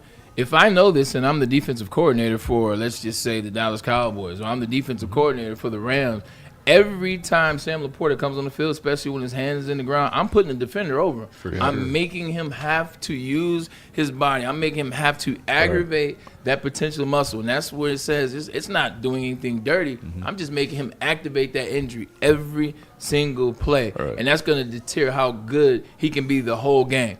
Because he'll start feeling good. He'll have the secret sauce.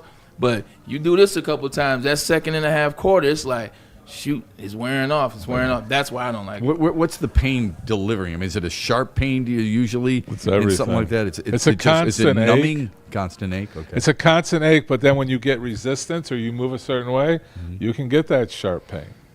And he's tough. He's he's the tough Iowa boy. For him to do this and the imaging coming out, it's not rocket science. It's an injury. It's got to heal. There's some things I like to throw out there, the secret sauce, but still there's natural physiological healing that has to take place. Can we wrap it? Can we tape it? Can we support it? Yeah, you can support it. Yeah. Can we K-tape it? Yeah, you can do all those things. But still, at the end of the day, with all the power going on, like we always talk about that 70-mile-an-hour collisions with football players, that's a weak spot that it resonates to his whole body. Yeah, 100%. Yeah, 100% that. I've got something, if you don't mind. I was about to jump into. You asked about Michigan? I was going to ask about Michigan's got 2 running backs. We don't really want to talk. Justice Haynes, Jordan Marshall. They have won or they've combined for 100 yards in 9 of the 10 games they've had so far this year. Haynes is out with a bad foot. He's had surgery. He's needed surgery on it. Marshall is out with a shoulder.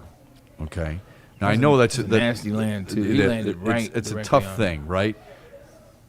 If it's separated or usually shoulder injuries, how do you hide those? How do you handle those in football specifically? Because there is so much violence, as you just mentioned, and so much torque on those shoulders. Yeah, I mean, it's hard to hide, especially for a running back where he's got to hold on to that ball. Yeah.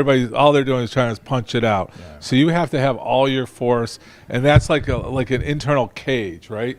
You're coming in, it's a cage that you're creating that you can't break. So when you have a weak link, I think it's more of an AC separation there. Okay. And that's so tender because it's where your collarbone comes into your shoulder, and those ligaments are lacking. That creates a lot of weakness. As strong as you are in your hand and your forearm, you still have a weak link when these guys are just looking to beat you. As far as, it's not like he's throwing or doing anything like that. Yeah. So a lot of it is from here. Okay. Like usually with shoulder injuries, like we talk a lot about hockey players, shoulder injuries aren't as bad because everything's below the shoulder height. Receivers and things like that, you got to go up. That's a major difference. Running backs can get by with playing shoulder and below. So everything here is fine. When you start going out to here, up, or anything, that creates a weakness, and you're vulnerable. It's a good and you don't want to be that. Yeah. So no throwing it to him out of the backfield. That's good. That's a good explanation. It is. Yeah, no, especially with the shoulders. Let's hope he can get back sometime soon. Anyway, go ahead. Sorry to interrupt. I got a question. So when I was in college, I did this to my That's finger. ugly. I play wide receiver. It comes with the territory. But I did this in college, got it stuck in a face mask when we were playing Central Michigan, and back in the day they told me I would have to fuse it, and if I fuse it, wouldn't be able to move but from here down. Me playing wide receiver, I chose to keep it this way so I could use it. It worked out for me. Now that I'm done, I'm looking at my finger and it looks ridiculous.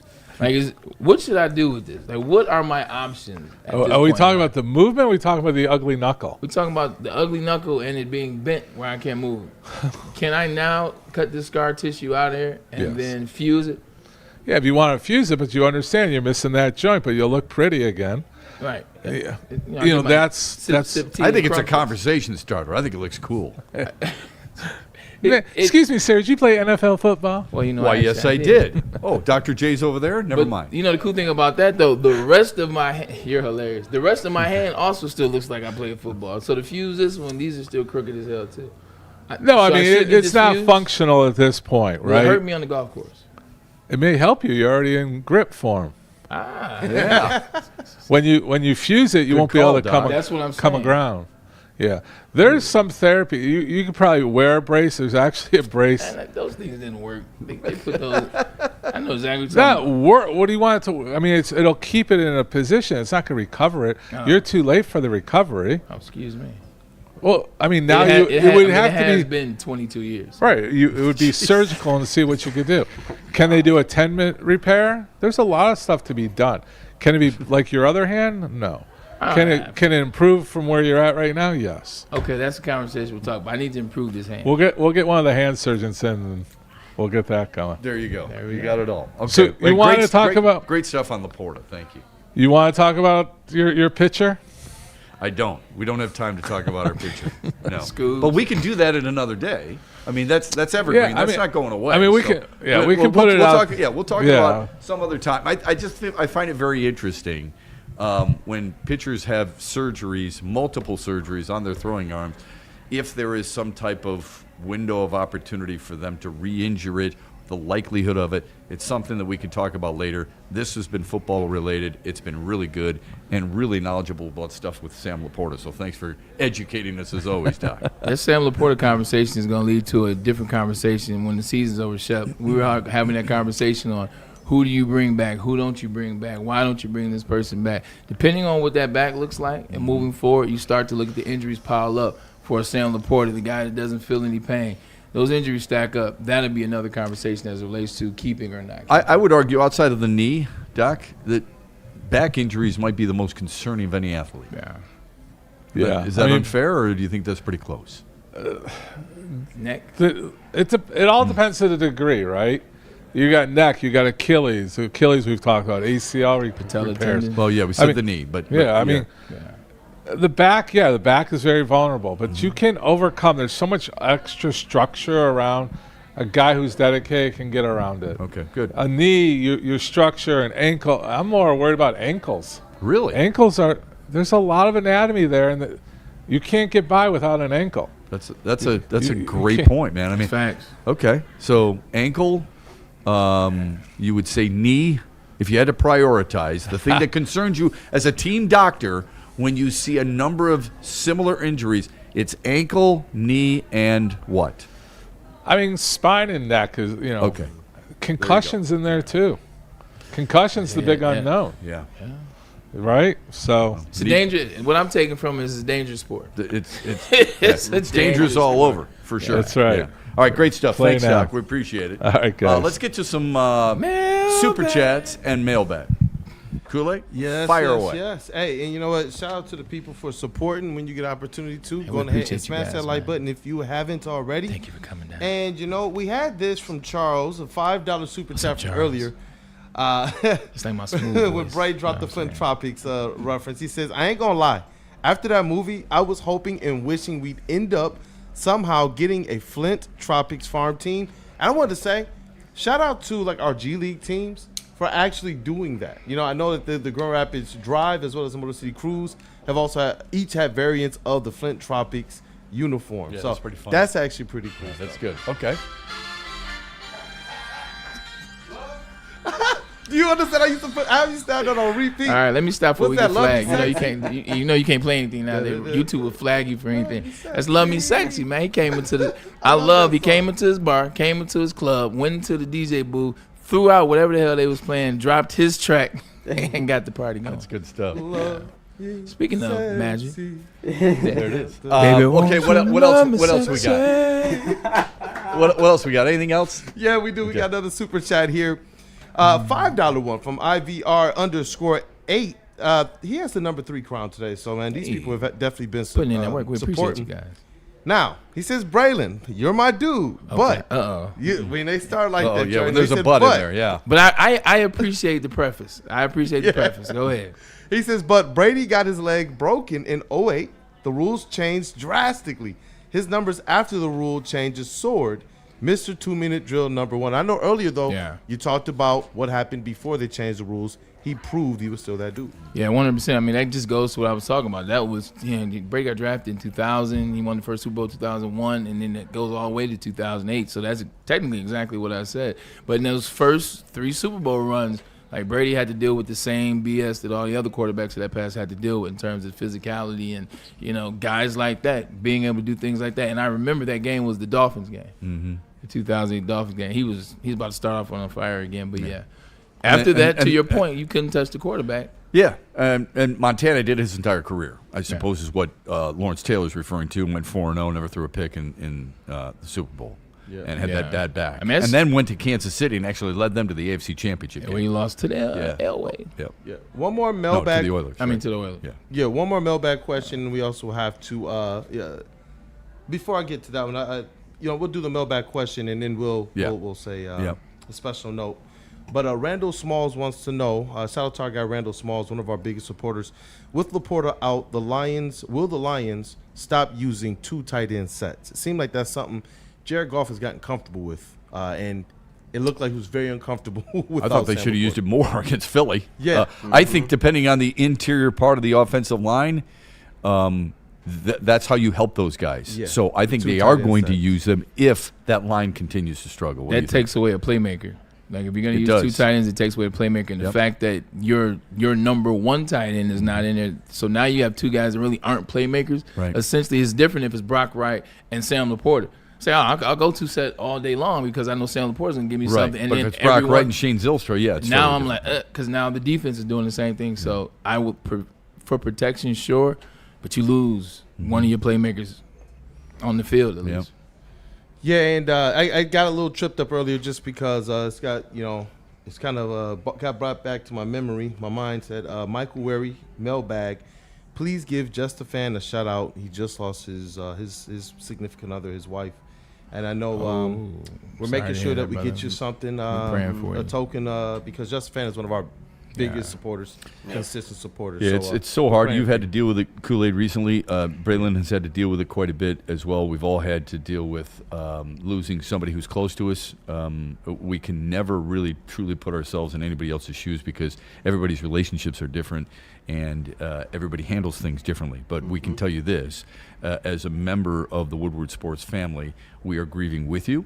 We are keeping you in our prayers for sure, and know that this is a space that you're always welcome, and we will make sure that the memory you have continues to live on with a little token of our appreciation coming soon. Psalm 55:22, cast your cares on the Lord, and he will sustain you. He will never let you righteous be shaken.